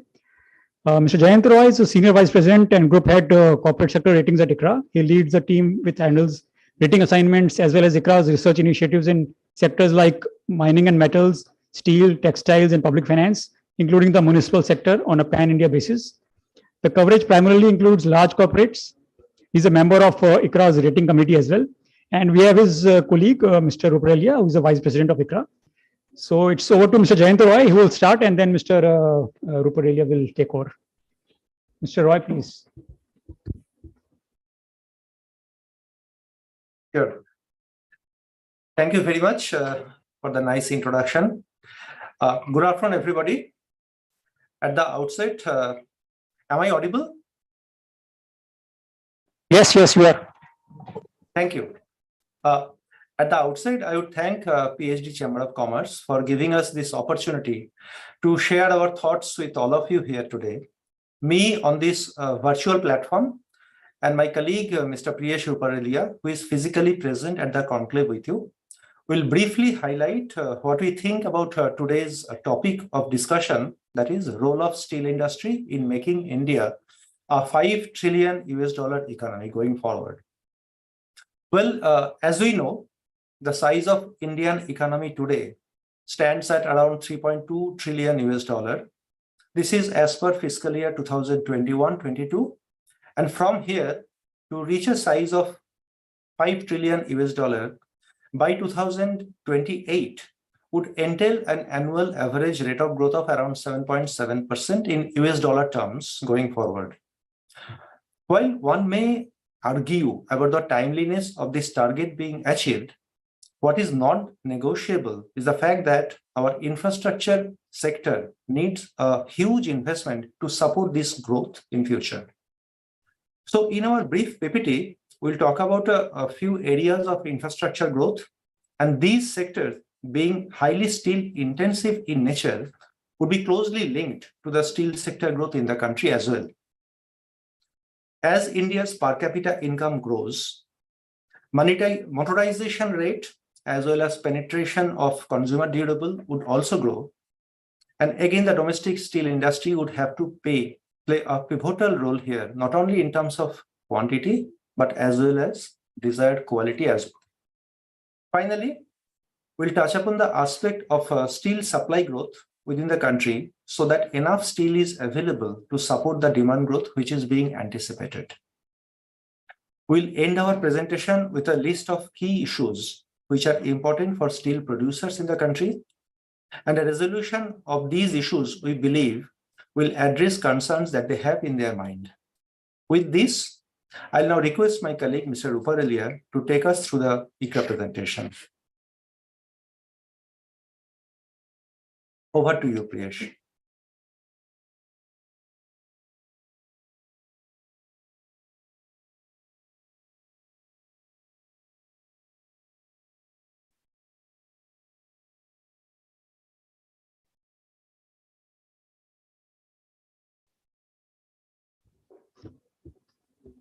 Steel sector.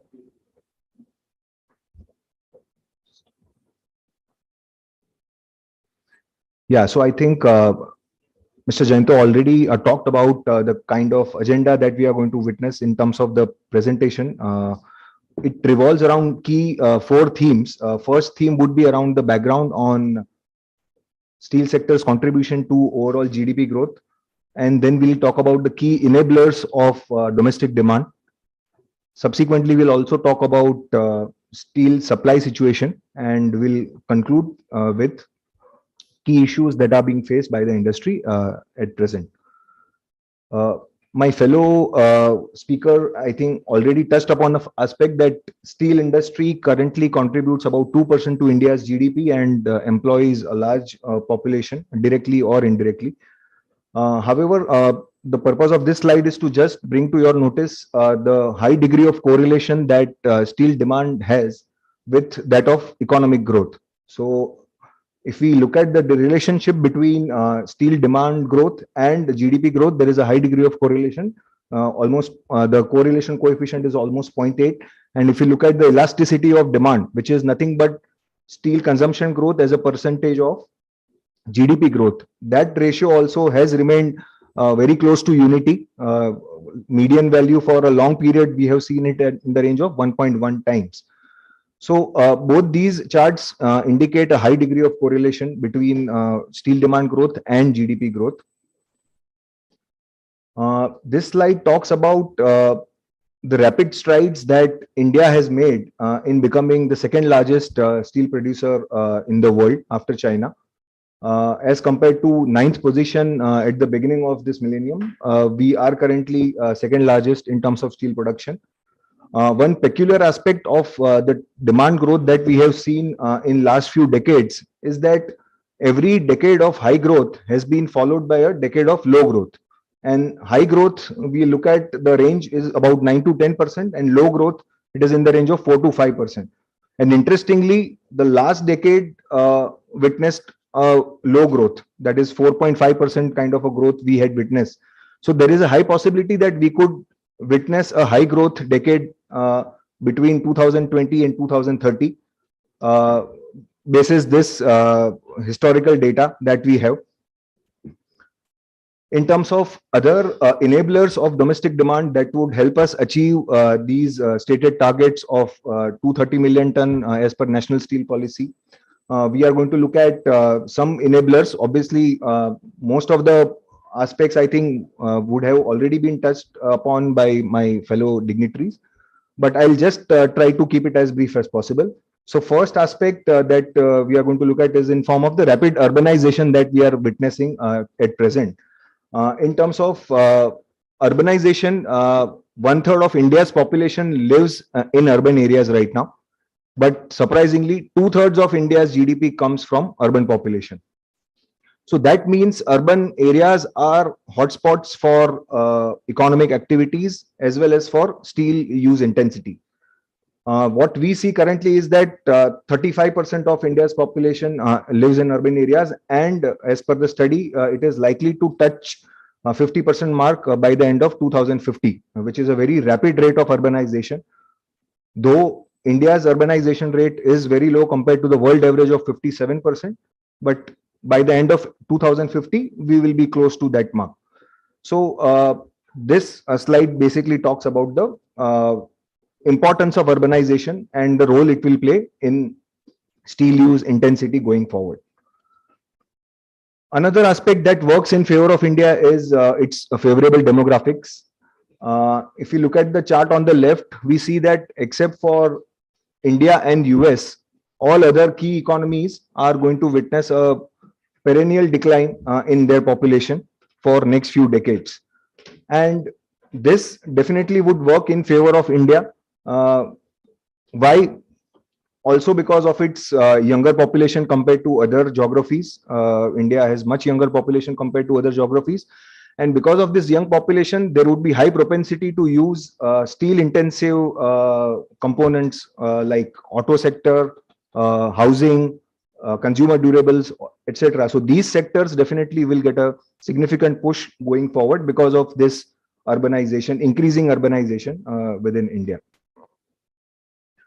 Next slide talks about the government capex juggernaut that we have seen so far. Last few years, in the absence of private sector capex, government sector capex has been the key savior for Indian steel consumption. But what is interesting here is to notice that in national infrastructure pipeline, obviously the target which government capex has, almost 15 lakh crore of capex needs to be incurred every year as per the stated policy. We are very close to achieving that mark in FY23, that is this fiscal year itself. And in last 3 years, we have seen the CAGR of government capex spend being exceptionally high at almost a 33% rate compared to historical rate of 14%. So all this augurs well for steel demand growth going forward. In terms of other areas of government capex spending that has been gathering significant interest is national highways construction. It is interesting to note that India is the second largest in the world in terms of its road network length.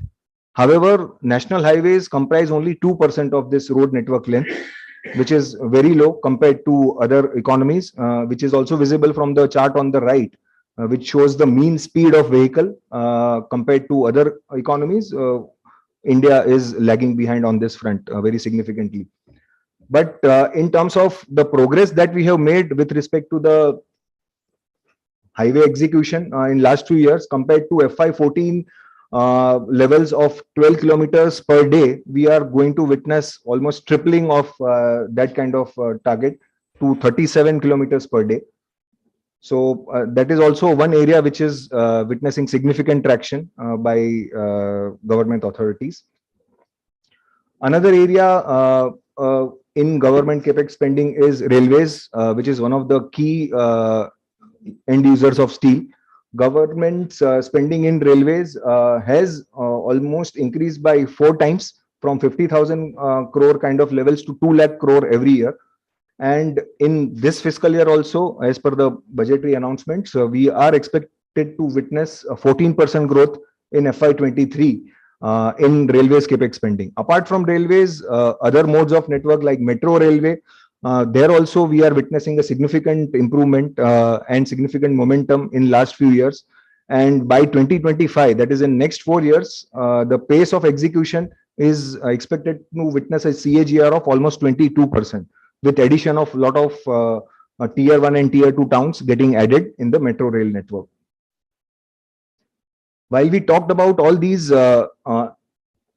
capex intensive kind of projects, there are other projects like affordable housing, Jal Jeevan Mission, gas grid, and other oil exploration kind of projects.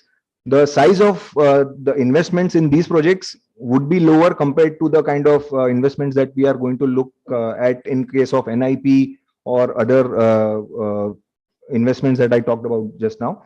But the kind of traction we have seen in last few years, the kind of increase in the investment by the government, if we see in all these segments, that is significant. So that indicates the pathway for capex spending, and that would again drive steel consumption in coming years. One of the other enablers of domestic demand growth is rising motorization rates. As I spoke in the earlier slide, India has a relatively younger population. Because of that, there would be high propensity to use automobiles. While India's motorization rate is currently quite low compared to other economies at 57, but this 57 number has also increased from level of 25 at the beginning of 2010. So we have more than doubled in last decade on this front. And because of this, motorization rate. Apart from this motorization rate, I also talked about consumer durables also getting significant traction. So in case of consumer durables also, the penetration in India is on the lower side, 39% in case of refrigerators, 18% in case of washing machines, and 24% in case of ACs. So there is a significant headroom for us to grow on this front, which would propel a significant push for steel use going forward. And last lever that I wanted to talk about was rising income levels in India. As per IMF study, we are going to witness India's income levels to go above $4,000 mark by the end of this decade.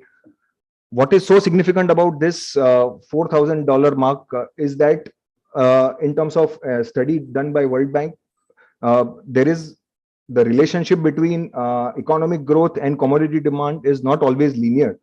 But when this income level grows beyond $4,000, there is a high propensity by the government to invest very heavily in public infrastructure and steel heavy kind of projects, which we have seen in other economies having more than $4,000 kind of income per capita. So on that front also, by the end of this decade, if we achieve this target, we government spending and private capex spending definitely would increase at a very rapid pace, which would enable us to achieve this 2030 NSP target of 160 kg per capita from 76 kg at present. While we have talked about long-term demand drivers, let us also look at the near to medium-term demand outlook for India. India remains the only bright spot at present as per World Steel Association forecasts, with forecast of 7.5% for current calendar year and 6% for next calendar year. Amidst a recessionary environment globally, India remains the only bright spot.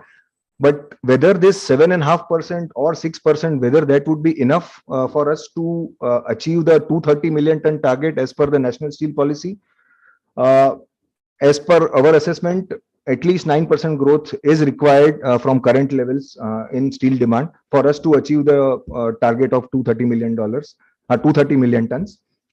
However, it is not impossible to achieve this 9%, because we have seen such 9% high decadal rates in the decade of 1980 to 1990 and 2000 to 2010. These 2 decades we have seen these high growth levels in the past. So it is, we cannot rule it out completely, possibility of achieving this 9% growth.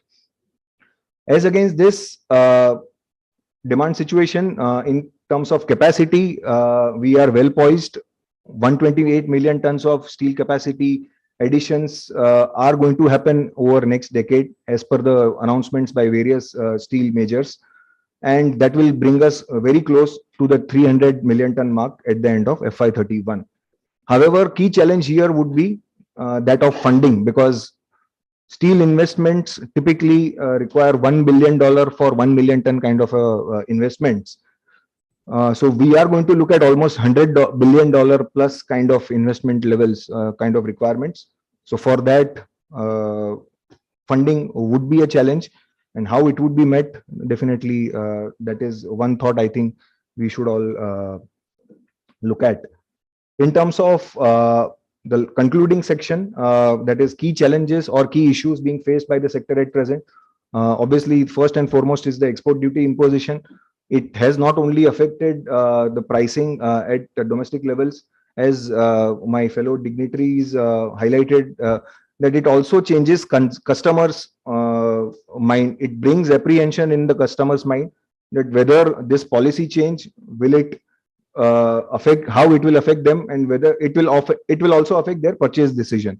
So and also we have seen that some of the large steel players pruning their capex or curtailing their capex or phasing them in such a way that export duty, they are not impacted that significantly by export duty. So this definitely is one of the pain points and needs to be addressed at the earliest. Another aspect that we are looking at is the ESG transition.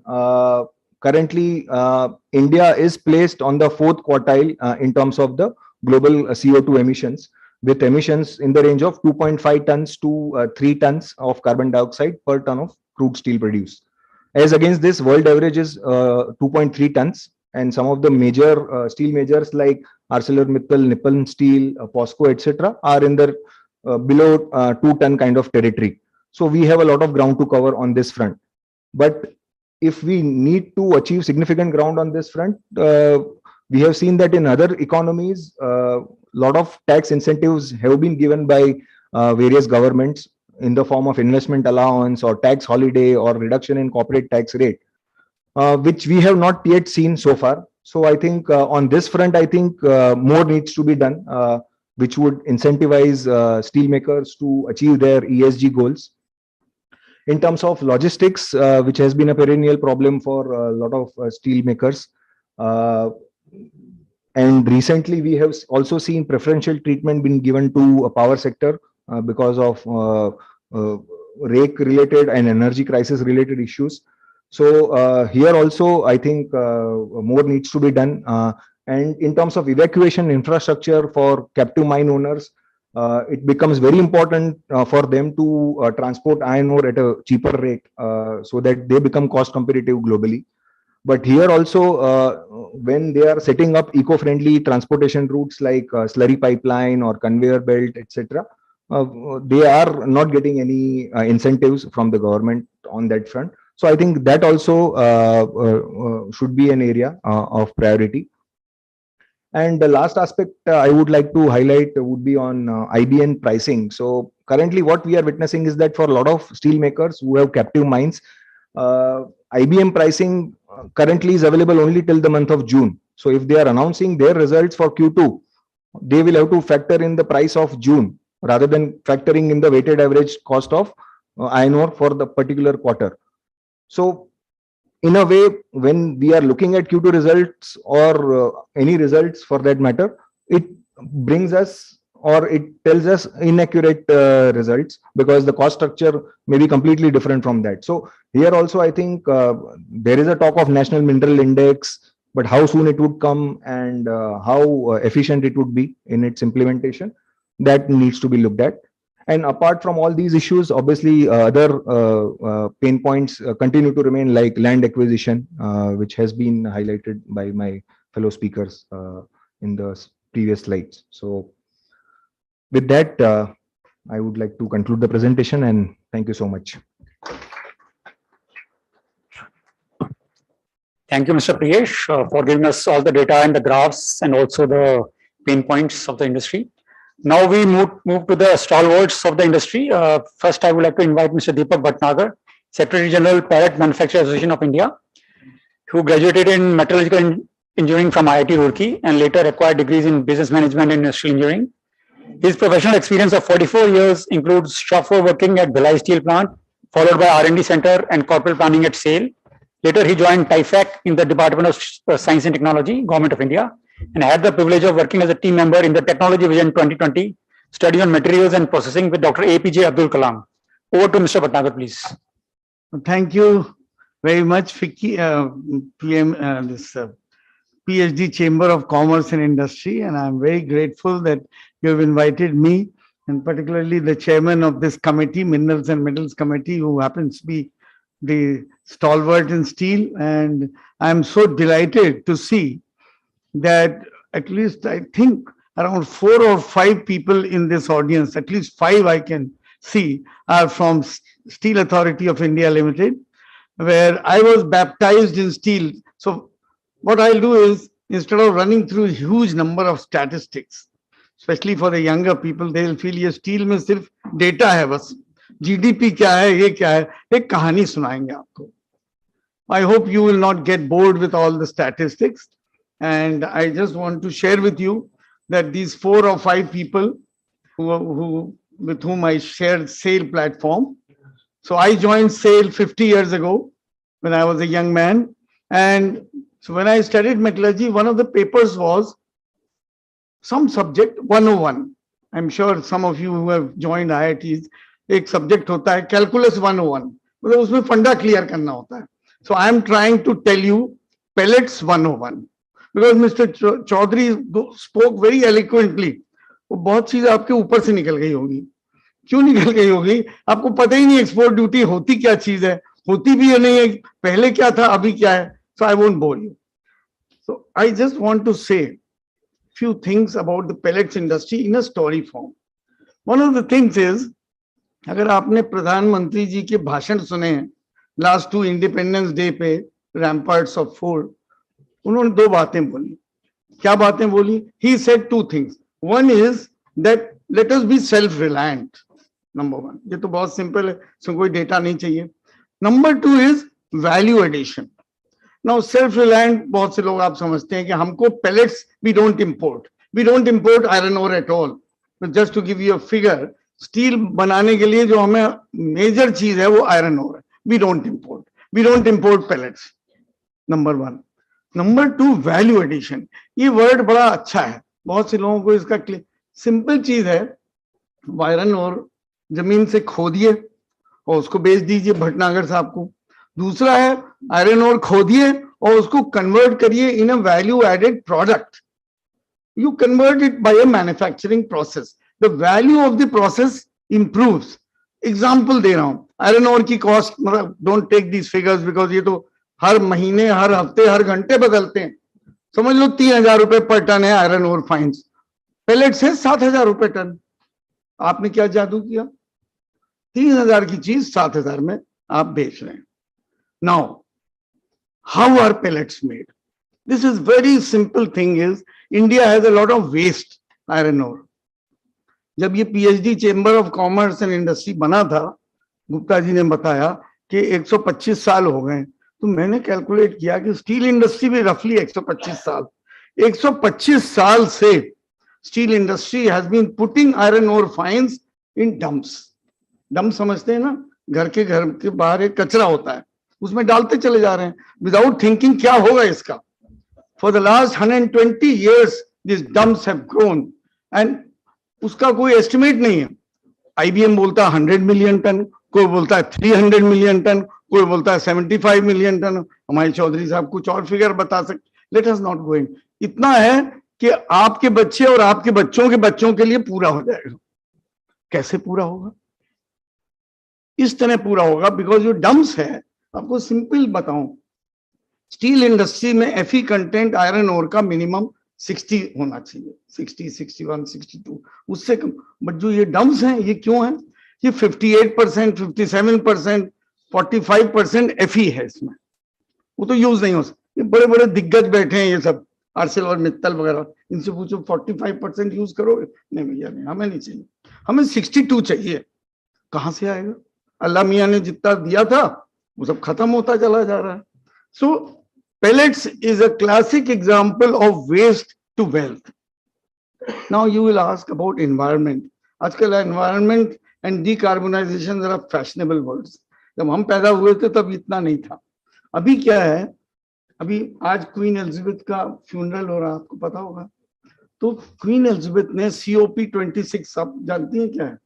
Glasgow में एक meeting हुई थी, उसमें सबने प्रण किया कि कितना कार्बन डाइऑक्साइड कम करेंगे.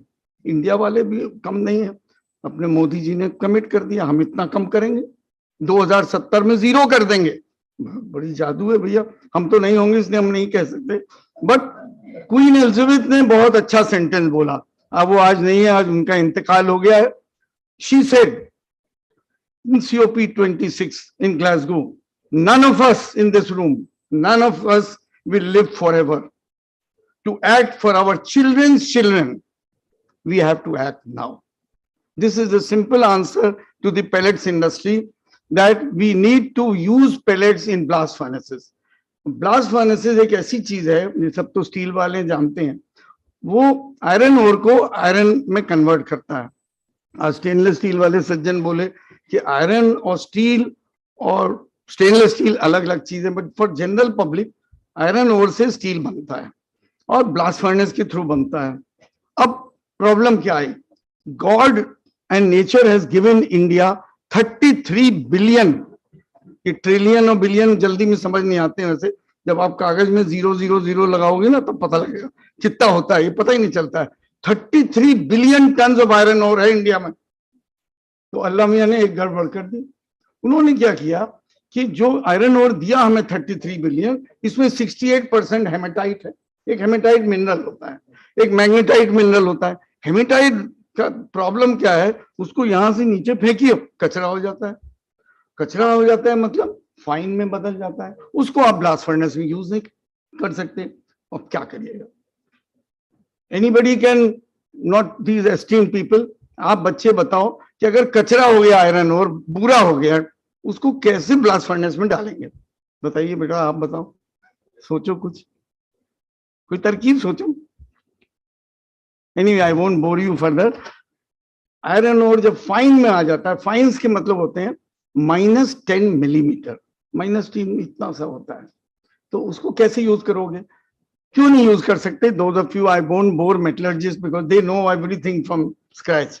ब्लास्ट फर्नेस में जो आयरन ओर, अगर फाइन ओर डाल देंगे आप, तो ब्लास्ट फर्नेस का फंडा है नीचे से हवा ऊपर जाती है, ऊपर से आयरन ओर नीचे। अगर हवा ही बंद हो गई, जैसे अंगीठी में होता है ना, तो फिर बनता ही नहीं, स्टील ही नहीं बनेगा, बंद हो जाएगा। तो प्रयास हम लोग का क्या है, how to convert this iron ore fines of -10 millimetre into lumps. तो दो ही तरीके हैं। World over there are only 2 technologies. One is called sintering. जब हम स्टील इंडस्ट्री में पैदा हुए थे, चौधरी साहब जानते हैं, उस टाइम सिंटरिंग। बट अब sintering is an old technology. I won't go into, कोई यहाँ बैठा होगा कहेगा नहीं कैसे, तो आपने बोल दिया ओल्ड। सेल वाले लोग तो अभी भी यूज करते हैं, बट ऐसी बात नहीं है। Pelletisation is a modern technology. So the matter of concern for children and for the youth of today is that iron ore fines is increasing every day. The Fe content is lowering every day. So what will the next generation do? Steel industry तो चलती रहेगी अगले 40-50 साल, कैसे करेगी? The only answer is you agglomerate this iron ore fines. Last week secretary steel sir, उनको भी कोई फिगर देता रहता होगा, जैसे आज इन लोगों ने बड़े अच्छे अच्छे डेटा दिए ना। सेक्रेटरी स्टील एक संजय सिंह साहब हैं, उन्होंने कहा देखो भाई मेरे को बड़ी परेशानी हो रही। क्या परेशानी? कहते पिछले 1 साल में -58% हैज इंक्रीज फ्रॉम 17 to 21%। मोटा मोटी आपको बता रहा हूँ, बहुत मतलब क्या है कि 4% अंडर साइज 1 साल में बढ़ गया। इसको कुछ करो तुम लोग। उसने चैलेंज कर दिया हम लोग को। So I am just trying to skip all that. Iron ore fines of -10 millimeter and +60% is used to make pellets. Now आप पूछोगे what are pellets? Not to these people, but to most people, pellets को क्या करते हैं, iron ore को agglomerate करते हैं, मतलब वो करके छोटा सा गोली बन जाती है 16 मिलीमीटर, मतलब करीब करीब 2.5-3 इंच की गोली होती है, 2 इंच की। उसको ब्लास्ट फर्नेस में डालते हैं हम लोग। तो हम लोग के पास इंडिया में जितना ओर है उसमें 60% के अबव यूज हो सकता है। फिर आपका एक क्वेश्चन आएगा कि जो -60 को क्या करेंगे? उसका एक ही तरीका है, उसको बेनिफिशिएट करेंगे। Many people have used this word beneficiate. Beneficiate के मतलब from 58, 55, 54% Fe you increase it to 60। इतना कर दीजिए जो पैलेट इंडस्ट्री में काम आ जाए। अब कुछ इंडिया की पैलेट इंडस्ट्री के बारे में बता दूं। इंडिया में we produce around 126 million tonnes of pellets every year. We are totally आत्मनिर्भर, हमको किसी से मांगना नहीं पड़ता, ना आयरन ओर ना पैलेट। एक तो number 1। Number 2, iron ore pellet industry India में देयर आर समथिंग लाइक 35 और 40 फैक्ट्रीज इन इंडिया। 7 स्टेट्स में है, इंक्लूडिंग हमारे ArcelorMittal के सज्जन जो बैठे हैं, largest pellet plant in the country है इनके पास। They are big people, but they are small people also. This is the advantage of pellets कि ArcelorMittal वैसे हजारों करोड़ खर्च करके बनाते हैं, कुछ फ्यू करोड़ उसमें भी बना देते हैं। वो छोटे छोटे प्लांट बहुत हैं इंडिया में, करीब करीब 26 प्लांट हैं जो छोटे छोटे हैं, मतलब 1 मिलियन का। जैसे ये 14 मिलियन वाले सज्जन बैठे हैं, बट 1 मिलियन भी तो उसको भी जिंदा रहना है ना, तो वो भी है। तो पैलेट इंडस्ट्री इंडिया में both in small scale, I won't say small scale in सरकारी लैंग्वेज, स्मॉल तो नहीं है वो भी, मतलब फ्यू 100 करोड़ की तो है ही वो भी, and it has stood the test of time. pellets, in very simple language, what are the advantages of pellets? I won't go into the metallurgy, सबसे बड़ा advantage, it utilises waste to wealth. दूसरा, pellet बनाने से iron ore की या sinter की strength बढ़ जाती है, उसको हम लोग मेटलर्जी में बोलते हैं कोल्ड क्रशिंग स्ट्रेंथ या टम्बलर इंडेक्स। रिड्यूसिबिलिटी बढ़ जाती है, मतलब ब्लास्ट फर्नेस में प्रोडक्टिविटी बढ़ जाती है। ब्लास्ट फर्नेस में जब डालते हैं पैलेट को तो कोक रेट कम हो जाता है बाय एटलीस्ट 3 to 4%, प्रोडक्टिविटी बढ़ जाती है बाय अराउंड 4 to 5%। एंड सबसे इंपॉर्टेंट है पैलेट बनाने में जो एमिशंस हैं, एवरीबडी हियर्स अबाउट एमिशंस। क्या होते हैं एमिशंस? आजकल के जो हानिकारक चीजें, आप सब कार्बन डाइऑक्साइड तो जानते हैं, कार्बन मोनोऑक्साइड जानते हैं, और भी हानिकारक चीजें, carbon sulphur dioxide, nitrous oxide, उसको हम लोग SOx NOx बोलते हैं। तीसरा है सस्पेंडेड पार्टिकुलेट मैटर, SPM। आप अखबार में रोज पढ़ते हैं दिल्ली का बहुत बढ़ता ही चला जा रहा है, तो दिल्ली में तो गनीमत है पैलेट प्लांट नहीं है। But last I'll come to the buzzword which many people have used, and I want to ask one homework for all of you. हमारे समझ नहीं आ रहा। सेक्रेटरी स्टील मीटिंग लेते हैं कि भाई डिकार्बनाइजेशन के ऊपर हर आदमी कुछ भाषण कुछ बताए, तो अभी तक कोई नई चीज बता नहीं पाया। वैसे कुछ लोगों ने आज बताया है, वो भी है, वो तो उसमें खर्चा। But from young minds I want to give you homework. Read Google, read whatever you can read. How to reduce carbon footprint in steel industry. This is my 5-worded question. If you can answer, and these young people write down, my email ID is PMAI office at pmai.co.in. ठीक है? PMAI office at pmai.co.in. So इस पे अगर आप, can you give me some bright ideas? And I promise you, if I raise that idea in the Ministry of Steel, I will say this young girl sitting in that audience in PhD Chamber of Commerce and Industry, she sent this email to me. मतलब बिल्कुल utopian नहीं होना चाहिए। Utopian समझते हैं ना, आप बोलो चांद पे जाना है और ये सब, इतना नहीं है चक्कर। सिंपल वे में आप क्या कर सकते हैं, ये है। I just want to finish off because it's, I think 10 minutes हो गया है। I just want to say that हम लोग जो pellets industry इंडिया में है, we care for our people. We are about 1 lakh people in the country, and जहाँ pellet plant हैं, वो सबसे गरीब states हैं। दिल्ली चंडीगढ़ में कोई pellet plant नहीं है, सब कहाँ है? उड़ीसा में, सिंहभूम डिस्ट्रिक्ट, झारखंड, कर्नाटका, जहां गरीबी बहुत है। So we employ about 100,000 people in pellet industry. We have an investment of about something like around 40 to 50,000 crores. और काफी इंडिया को इससे रेवेन्यू मिलता है। आप पूछेंगे रेवेन्यू कैसे मिलता है? Whenever you sell pellets, you have to pay tax, GST वगैरह देना पड़ता है, तो उससे रेवेन्यू हो रहा है। I just want to finish off with an encouraging tone, because many people, क्या होता है, मोदी जी हर वक्त बोलते हैं, अभी मैं उनकी नेशनल लॉजिस्टिक्स पॉलिसी में लेक्चर सुना उनका, भैया भाषण। You know what is that? National logistics policy launch हुई थी फ्राइडे को इन विज्ञान भवन। This is the first time in my life, I am around 74 years old, I saw Vigyan Bhavan, not a single seat was vacant. Not a single seat. क्यों? कि logistics के ऊपर आज बहुत लोगों ने बोला कि 13 to 14% लॉजिस्टिक्स कॉस्ट है कहीं से कहीं जाने के लिए, but really it is a great thing which country is doing, and I am really happy to see that national logistics policy has been launched, and hopefully, as Mr. Chaudhary said, that it will be from 13 to 14% जो अभी है, it will be less than 10%. यही मोदी जी का dune था। उन्होंने बड़ा अच्छा joke सुनाया, तो मैं आपको शेयर करूंगा, और कई लोग अखबार पढ़ते हैं, उन्होंने पढ़ लिया होगा, माफ करिए। वो कहते हैं, ये बताओ भाई कि आज सुबह सुबह उज्बेकिस्तान से मैं करीब 7 चीता लाया था और चीते छोड़ दिए।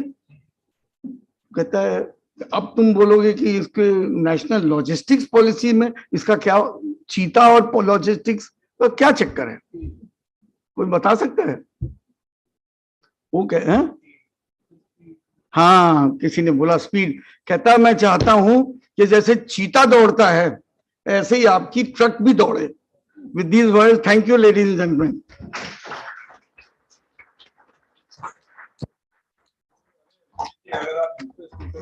पहले मैं जो भटनागर साहब ने बोला, एक दो चीजें मैं आप सबके सामने रखना चाहूंगा।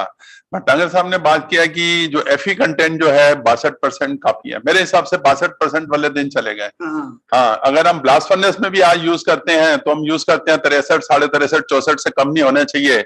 और डीआरआई फर्नेस जब आता है तो हमको उसमें 67% तक जाना पड़ता है। और उसी को आगे ले जाने के लिए मैं एसआर ग्रुप को बिलोंग करता हूं। हम एक 14 मिलियन टन का मिक्स्ड पैलेटाइजिंग कॉम्प्लेक्स लगा रहे हैं, जिसके लिए मैं बात कर रहा था।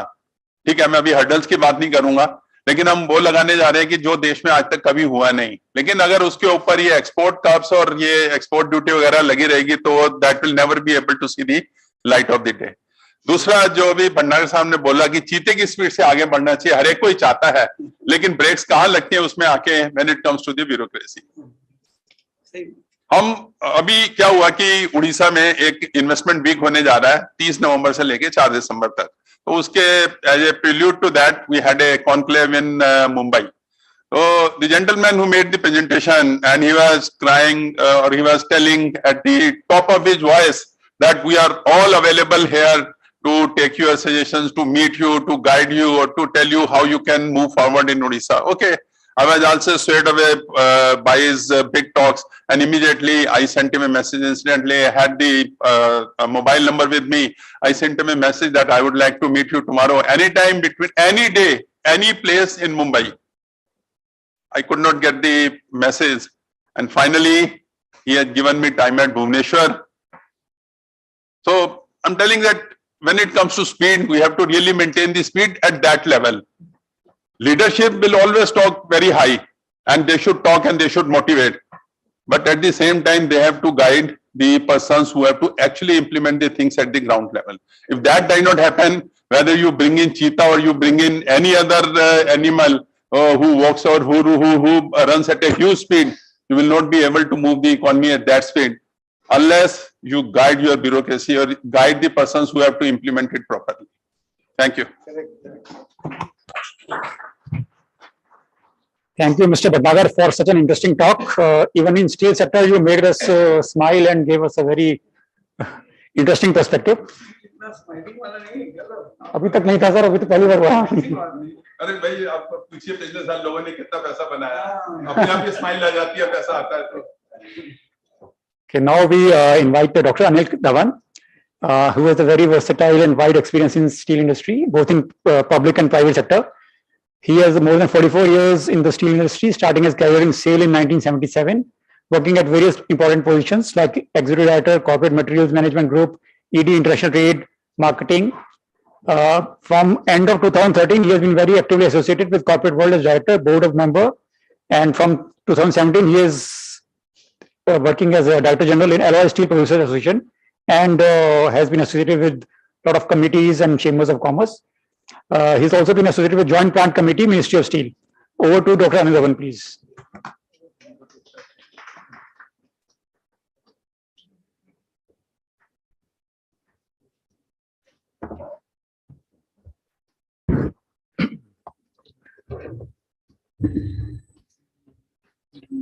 Mr. Anil Chaudhary and my other friends at dais, and particularly the people present in the conclave today. Yes, I think Mr. Bhatnagar has already enlightened. He started about the pallet, which is at the base of the industry. And I represent, fortunately, alloy steel industry, which is, I think, at the highest of the value addition. Nevertheless, both of us have the same background, Steel Authority of India Limited. I must congratulate and compliment a PhD for having called for such a conclave, the subject itself, and I think I must mention the format. This particular format is unique in itself. All of us must have gone through such conclaves or whatever you call, number of times, but I think this kind of an interactive and kind of the setting which has been done is unique and must be carried on. I think the time has come to change the conclave system itself. Second, I think the bracket in which I have been put in is on the association perspective. All of us represent different industries, and me, Mr. Pahuja and Mr. Bhatnagar represent an association. Even Alok Sahai, he represented an association. One of the roles which I think is very, very important for the steel industry must be highlighted at the beginning itself is the role of associations. And Chaudhary Sahab will kindly pay attention to this, the role of associations and chambers of commerce in reaching the goal which is either taken by the industry or by the government.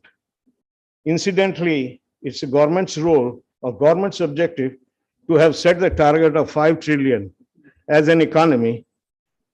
But it is also being discussed today, what is the role of industry in reaching this goal?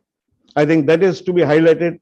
And I think all the associations have a role and responsibility to see, to synchronize the industry's objectives with the government's goals or role, and then create a role for associations so that when we talk to the government on common areas of interest, we talk the language which is acceptable to the government.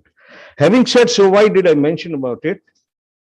All of us talked about the role of steel sector today, and I just mentioned about the parity or the disparity between a pellet, which is almost like 10,000 rupees a ton, to perhaps alloy and stainless steel. My colleague, ex-colleague, and now my friend Mr. Bahuja will be talking about stainless steel. The gap is between 10,000 tons to as high as 5 lakh rupees a ton steel. Now see the value addition. And if we are talking about that, there are two distinct sectors even in the steel. I don't know, I missed out most of the points which Mr. Chaudhary was speaking. There is a distinction between primary sector and the secondary sector, which I think has been missed out in the whole conclave, and both have a different priorities. The integrated steel plants, they have a volume, commercial grades, and different scales of economies. And secondary sector, which is primarily on electric arc furnace route, has a different perspective, though goals are almost similar. And surprisingly, secondary sector represents more than 50% today. And that's very important. Why secondary sector? And I represent one of those producers, Mr. Pahuja and Mr. Vijay, he was here, stainless steel producers. We are depending on electric arc furnace and scrap, and of course, DRI and pellet. Why is it being so important, and why it has to form a new role in the whole scenario is because of the green steel perspective which is attached to it. Fortunately, I think arc furnace route is attached to the greener steel, or what is going to be the main focus of the steel making in the future. Having said so, I would like to just introduce what I am representing, the Association Alloy Steel Producers Association. We are almost 12 to 15 million tons if we add stainless steel into it. 12 is alloy steel capacity in 3s. And as I said, revenue-wise, it should be almost 25 to 30% of the total revenue generated in steel industry. It adds highest value. It produces cleanest steel. It's highly competitive both in domestic as well as international market. Now, this is very straightforward method. Why I'm saying is our exports, whatever is being done, is at the competitive rate, and it was never affecting the domestic availability because the capacity is more than the utilization. Highly customized and very, very quality conscious segments we are catering to. With the continuous upgradation, the segment which we cater to is auto segment, defense segment, and high-end railways, not commercial railways, and many aerospace, even the most critical applications, and therefore the value addition is very important. This we represent small producers, 300,000 to 700,000. I think entire alloy steel specialty and stainless steel sector has almost reached more than 95% localization. Now that is very significant because it was, if I remember, about 15-20 years back, it was hovering around 70%, particularly in auto sector. And today, proudly, we would like to say it is reached more than 95%. Reason, because of very close association, A, with the government, B, with SIAM, ECMA, and all other associations which I mentioned at the beginning. And let me proudly announce, I think from one of our members would be the first one to introduce green steel very shortly. And that is in very close collaboration with the steel ministry, my senior colleague has mentioned. But let me tell you, steel ministry is not going out openly what they are doing. They are doing a lot of things which are not being publicized right now. And I think the day the first ton of steel will come, you will all feel proud about it. It's happening very fast. I am only sharing that one of the topmost alloy steel producers is going ahead, not waiting for any of help required from the government. And government has come back and asked, please tell us what is to be done. Now, role of steel in the achieving 5 trillion economy. I'm not an economist, but yes, what I have heard, best part of we are at the fag end, so I can learn from whatever has been mentioned. If we are already 3.5 trillion economy, and if we have to reach 5 in 5 years or 7 years or 10 years, I was very keenly following what the government is talking about, and particularly the RBI governor. When I saw and what I heard what he himself mentioned, if we have to become a 5 trillion economy by say even 28, 29, GDP must grow at 9% for 5 consecutive years. And it is quote unquote RBI government.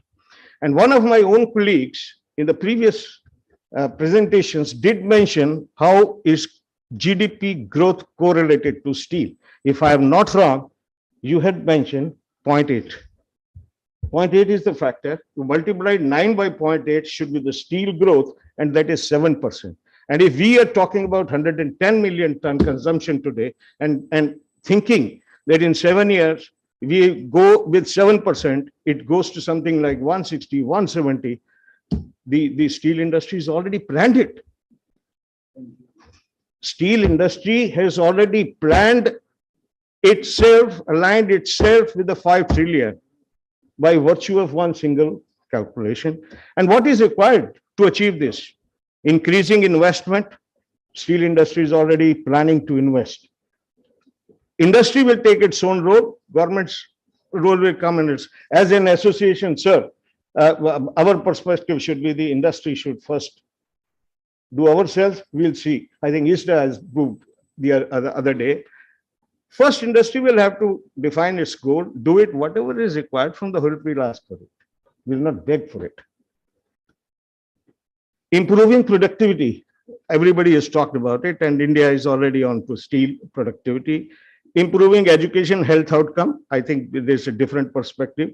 Creating jobs. In steel industry is becoming associated with creating jobs in a big way. Everybody's perspective mentioned about. And managing global mega trends. This is not what I said. This is what an RBI governor has said. This is required to do with the 5 trillion economy. And if that is so, and if we find the role of steel already aligned to it, we have only just to push it through associations, through units, and work it out. I think we are already on the right track. We don't have to worry too much, but yes, as Lord Krishna says, we have to go on doing our karma. Having said so, how steel will do it? basically steel, as Mr. Chaudhary himself mentioned, you require 4 tons of raw materials, iron ore, scrap, or coal, or ferroalloys. India is quite independent on major inputs.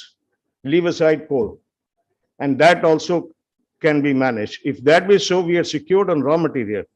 Second, whether our markets, we are doing sufficient.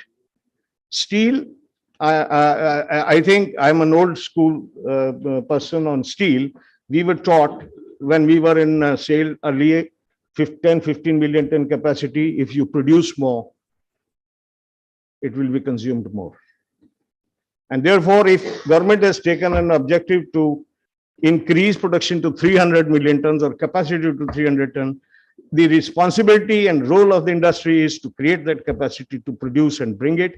The role of the government and associations and the producers together is to promote steel. And that is where I think everybody's role comes very important. Promoting steel usage is very, very essential. Why the government is already having a very big role for steel in their minds. I think I can mention few. Steel ministry, how many countries in the world there is a steel ministry? The very fact that there is a specific steel ministry in this country means government has some importance for it. Steel-centric policies, they have been coming of late. The latest one, of course, is on the logistic. Prior to that was PLI on specialty steel. Prior to that, a very important policy, scrappage policy. Now, question is, if these policies are coming, are they being implemented properly? I think it becomes the role of the industry and the association to sit with the government to make sure scrappage policy comes, which will increase what you mentioned as 57 vehicle, it will go to 100. It will increase the usage.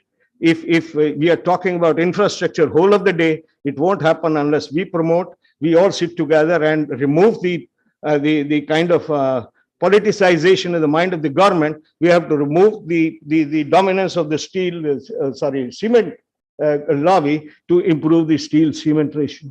We have to push government to get out of the syndrome and get of these environmental issues and go into steel structures. Stainless steel going into the ports is must because of the corrosion. In the highways, one of the minister, we had to sit across to convince him why stainless steel bars has to be used in the construction. Notification has come silently. The government needs, if we need hand holding, the government also needs, I think, some push hand holding. So we have to work it together. The QCOs, quality control orders, it is pushed by the industry in the name of a non-tariff barrier, but it is actually improving the quality of the steel. FTAs, it is basically safeguarding the domestic industry. And whose responsibilities? Association chambers, individual unit cannot fight. You need to go to various agencies. There is a DGTR, there is a WTO. If you have to fight a case, industry has to fight, government will not fight for you. So creating defense is our responsibility. I won't take much more time because another thing is, I think lunch I'm holding back, or Mr. Pahuja. Having said so, I think we are very positive. A, the growth of steel industry. B, increase of specialty steel in this industry, because high value addition does not talk about the value of steel in the economy. It talks about dollars or rupees. So the higher, if we are talking about export of pellet, it will be $100 or 120. But if you talk about export of alloy steel, stainless steel, it will be $2,000 per ton. So I think we all have a path where nothing to worry, but lot to work. Challenges have all been discussed, and we are together. And I'm sure the role of steel will be much more than what you have. When we say the contribution will not be 2%, it will be more than 5% by the time we do the fight record. Thank you very much.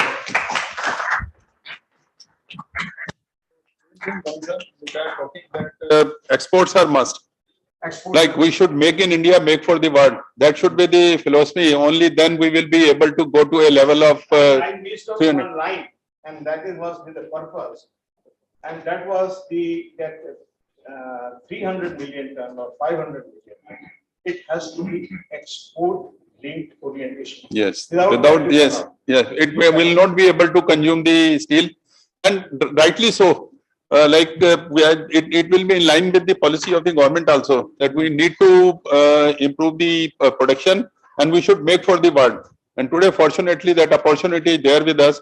So whatever curbs are there on export of steel, they should be taken out immediately. This I have been repeatedly meeting Honorable Minister and telling him. The other day also, Mr. Sanyal was there. I mentioned this issue. Okay, he took shelter of the inflation and he said that you wait. And then we talk of pellet. He asked me, you sent me a separate letter. I sent him a separate letter immediately. So let us hope that they'll also. There is one perspective which I think we'll have to see as associations and steel producers, and that is, which is very prominent in places like Europe and America, and that is consumers' perspective. I think that was what worked against all of us. It was EPC and consumers' perspective which forced the government to take certain actions, maybe hurried or wrong or whatever, say whether linked to inflation. But yes, the very purpose that the new minister and the ministry is discussing with all associations separately, individually, and take. The other day I got a call, surprisingly, even today I have the Niti Ayog is interacting with the associations. What went wrong and why? We are giving. We have given, Mr. Pahuja, we are giving papers to the. It's not that the government is completely silent. They have also seen. Ultimately, they are not getting any export duty. They are only losing export. So what is gained? Maybe prices, whatever they wanted to achieve, they have achieved. Now it is time enough to let the export take. But yes, 300, I have 100% with you. Even the national policy is linked to about 20%. 20% exports. Thank you very much. Okay, thank you. Thank you, Dr. Devan. Thank you very much. Now we have our last speaker, Mr. K.K. Pahuja, who has over 40 years experience in the Indian steel industry in the areas of operation, market development and policy making. As president of Indian Stainless Steel Development Association, he is currently driving efforts for promotion and growth of Indian stainless steel industry. He is a mechanical engineer from BITS Pilani and MBA from FMS. Over to Mr. Pahuja, please. Thank you so much and good afternoon, Mr. Anil Chaudhary and my colleagues on the dais and off the dais. It's actually always a challenge to speak in the last because enough has already been said and lunch is waiting and all of you must be waiting. So I'll be very brief and to the point. First, let's see that it has been said, I think Mr. Chaudhary also highlighted, that if we have to contribute effectively to a 5 trillion economy as a steel industry, we have to find some way of increasing this 2% share to maybe a higher level. And why do I say that? Because if we compare with China economy is 5 times of India, but their steel production is 8 or 9 times of India. So obviously they are contributing more and so can we. So this is, we have to put our heads together, what we can do. And answer has also been given by Mr. Chaudhary that probably the manufacturing share of manufacturing in the GDP is very low in India, about 14-15% against 27% in China. And that could be the reason. Infrastructure is another area which has been talked about, so I'll not repeat them. But these are the factors which can increase the share of steel industry in the overall GDP. Fortunately, both these things are on the radar of the policymakers. But as again, it has come out, the challenge lies more in implementation than the policy making. A PLA scheme has come, but again, there are challenges. But I will just give more challenges from our industry perspective. As we know that the capex cycle in steel is reviving, but how do we take the capex cycle forward while meeting also the carbon neutrality targets which are there in front of us? Because I find that probably there is no breakthrough technology visible right now. And if you have to take an investment decision today, you will have to live with that for next maybe 25, 30 years. So how do we go further? And what will be the new cost structure somebody mentioned whether the government will really subsidize those kind of efforts. All these clarities are still not there, and therefore as an industry we all will find it difficult to take quick investment decisions which can really take us to the 5 trillion economy faster. Here I'll like to highlight the role of scrap.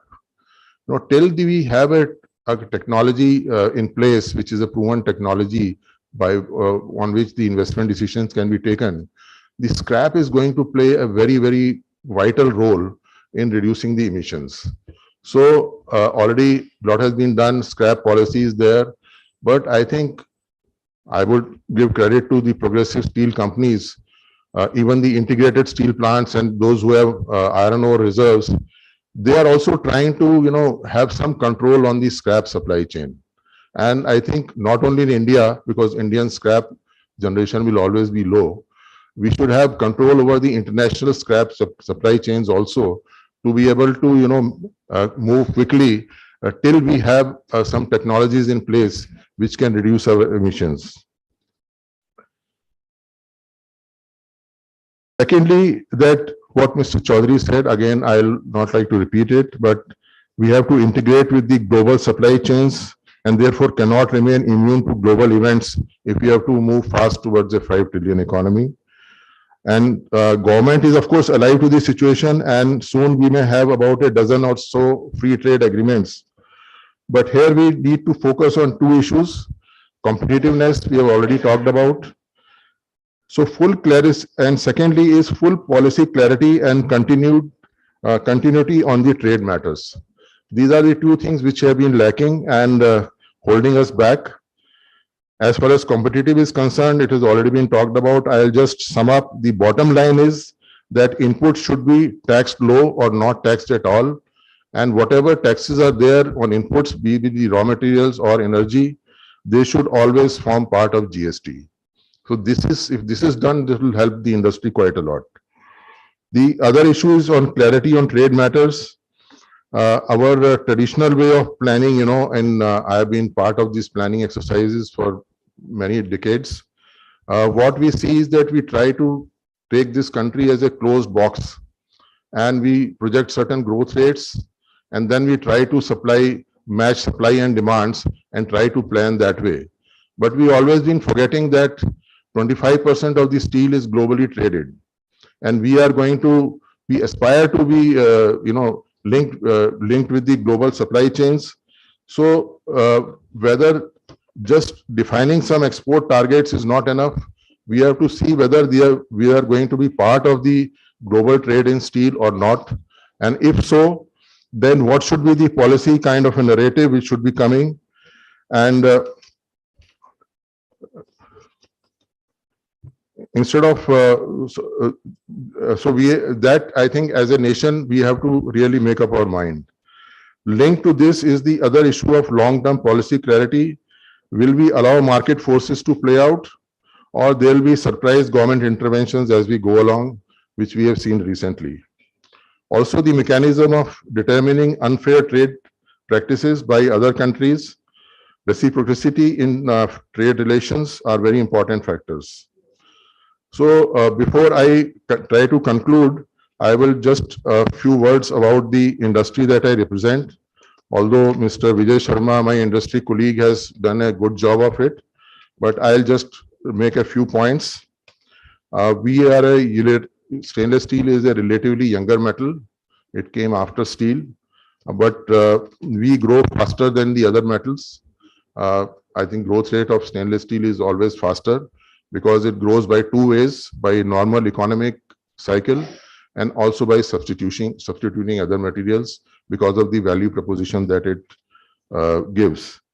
Although the industry size may look small, we are just 3.5% by volume, but in value terms, what Mr. Dr. Dhawan also pointed out, stainless steel is about 12% of the industry. It ranks very high on sustainability because it is not only recyclable like rest of the steel, but the frequency of recycling is much longer. So you have to, you can use it for a longer period of time, and therefore it gives a very, very low life cycle cost.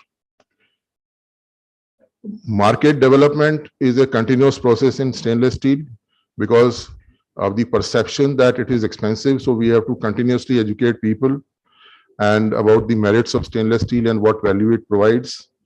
Mr. Sharma mentioned about some right from the academic institution to the policymakers. Our education program is one of the fundamentals of our association. Recently, we have done a MOU with School of Planning and Architecture for developing stainless steel in architecture and construction segment, because that is going to be the fast growing segment in India. Some of the new developments which have recently been developed by us along with our industry members is stainless steel for structural applications, stainless steel reinforcement bars, which Dr. Dhawan also mentioned, stainless steel for building ethanol supply chain. After the government mandated that at least 20% or even higher ethanol blending will take place, stainless steel is very crucial to this supply chain. We are also looking at, we are still struggling how to make cost-effective hydrogen and green hydrogen. But once hydrogen is made, I think stainless steel will also have a role in transportation of hydrogen. So these are the kind of things that we work upon. And to sum up, I think we have a good reason to be optimistic. The numbers can vary here and there, but my personal feel is that considering the recent quarterly growth of 13% or so, we have good reason to be optimistic that we can achieve 5 trillion economy targets in about 5 years or so. And steel industry can effectively contribute with a little bit of policy support from the government. Thank you.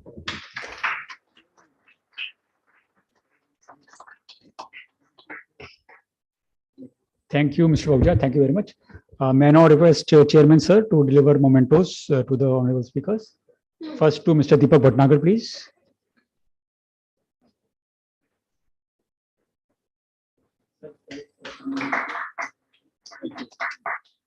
Mr. Chaudhary to give memento to Mr. Pahuja.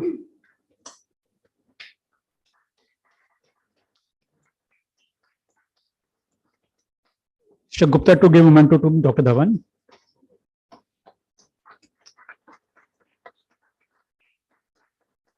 Mr. Chaudhary to give memento to Mr. Ruparelia. Thanks. Now I would like to invite our Secretary General, Mr. Saurabh Sanyal ji, for final vote of thanks, please. Thank you, Puneet. Good afternoon, ladies and gentlemen. I will not be taking much time because I already know that your lunch is already delayed. But I wish to put on record the excellent program, the role of steel industry in making India a 5 trillion economy today by the chairman of the committee, Shri Anil K. Chaudhary ji, chairman of the Minerals and Mine Committee, and also Shri Ravi Gupta, our co-chair of the Minerals and Metals Committee of PhD CCI. I wish to also place on record the presence of Her Excellency Ms. Peggy, Ambassador of Luxembourg, His Excellency Mr. Ganbolt, Ambassador of Mongolia, His Excellency Dr. Bassam, Ambassador of Syrian Arab Republic in absentia, Mr. Alok Sahai, Secretary General, Indian Steel Association, our Chair, Shri Anil K. Chaudhary, Chairman of the Minerals and Metal Committee, PhD CCI, Mr. Ravi Gupta, Co-Chair, Minerals and Metals Committee, PhD CCI, Shri Vijay Sharma, Director Jindal Stainless Steel, also our Co-Chair of the Haryana Committee, Mr. Debobrat Roy, the Head Corporate Strategy, Tata Steel, Shri S.K. Pradhan, Chief Marketing Officer, Jindal Steel and Power Limited, Mr. Amil Chandalia, Head Exports, ArcelorMittal, Nippon Steel India, Mr. Vijay Jhavar, Managing Director, Vraj Metallics Private Limited, Mr. Joyanto Roy, Senior Vice President, ICRA, Mr. Deepak Bhatnagar, Secretary General, Pellet Manufacturers Association of India, Shri Dr. Anil Dhawan, Director General, Alloy Steel Producers Association of India, and Shri K.K. Pahuja, President, Indian Stainless Steel Development Association, and all to the dear participants who are here today, who have spared their valuable time on a very, very important topic. Today's conclave was an initiative by the PhD Chamber for bringing all the stakeholders of the steel industry together whether it was the large private steel manufacturing companies, the PSUs, small steel manufacturers, industry associations, economists and research bodies on one platform. As we know, steel as a subject is very, very important for India, and especially for achieving the $5 trillion economy. Now, steel is everywhere, whether it is in the manufacturing or in services. More so in the defense sector also, which was, I think, partially mentioned. But special steel is very much required to make Atmanirbhar Bharat in the defense sector, which has got a huge turnover of more than 1,70,000 crore industry. It is like an industry. And because we have to indigenize, indigenization of the armaments are required, the body armor is required, therefore the special steel is required, which is very important. Very few manufacturers there in India who are producing this steel, and therefore I urge all the stakeholders to come forward and get into this side of the story to make our Indian defense industry absolutely Atmanirbhar. We are indeed grateful to all the veterans who are here today. My special thanks to Mr. Ravi Gupta for motivating us and also sponsoring the conclave. And I would also like to thank India Iron and Steel Sector Skill Council for becoming our knowledge partner. With these words, I thank you all once again. Please join us for lunch. Jai Hind.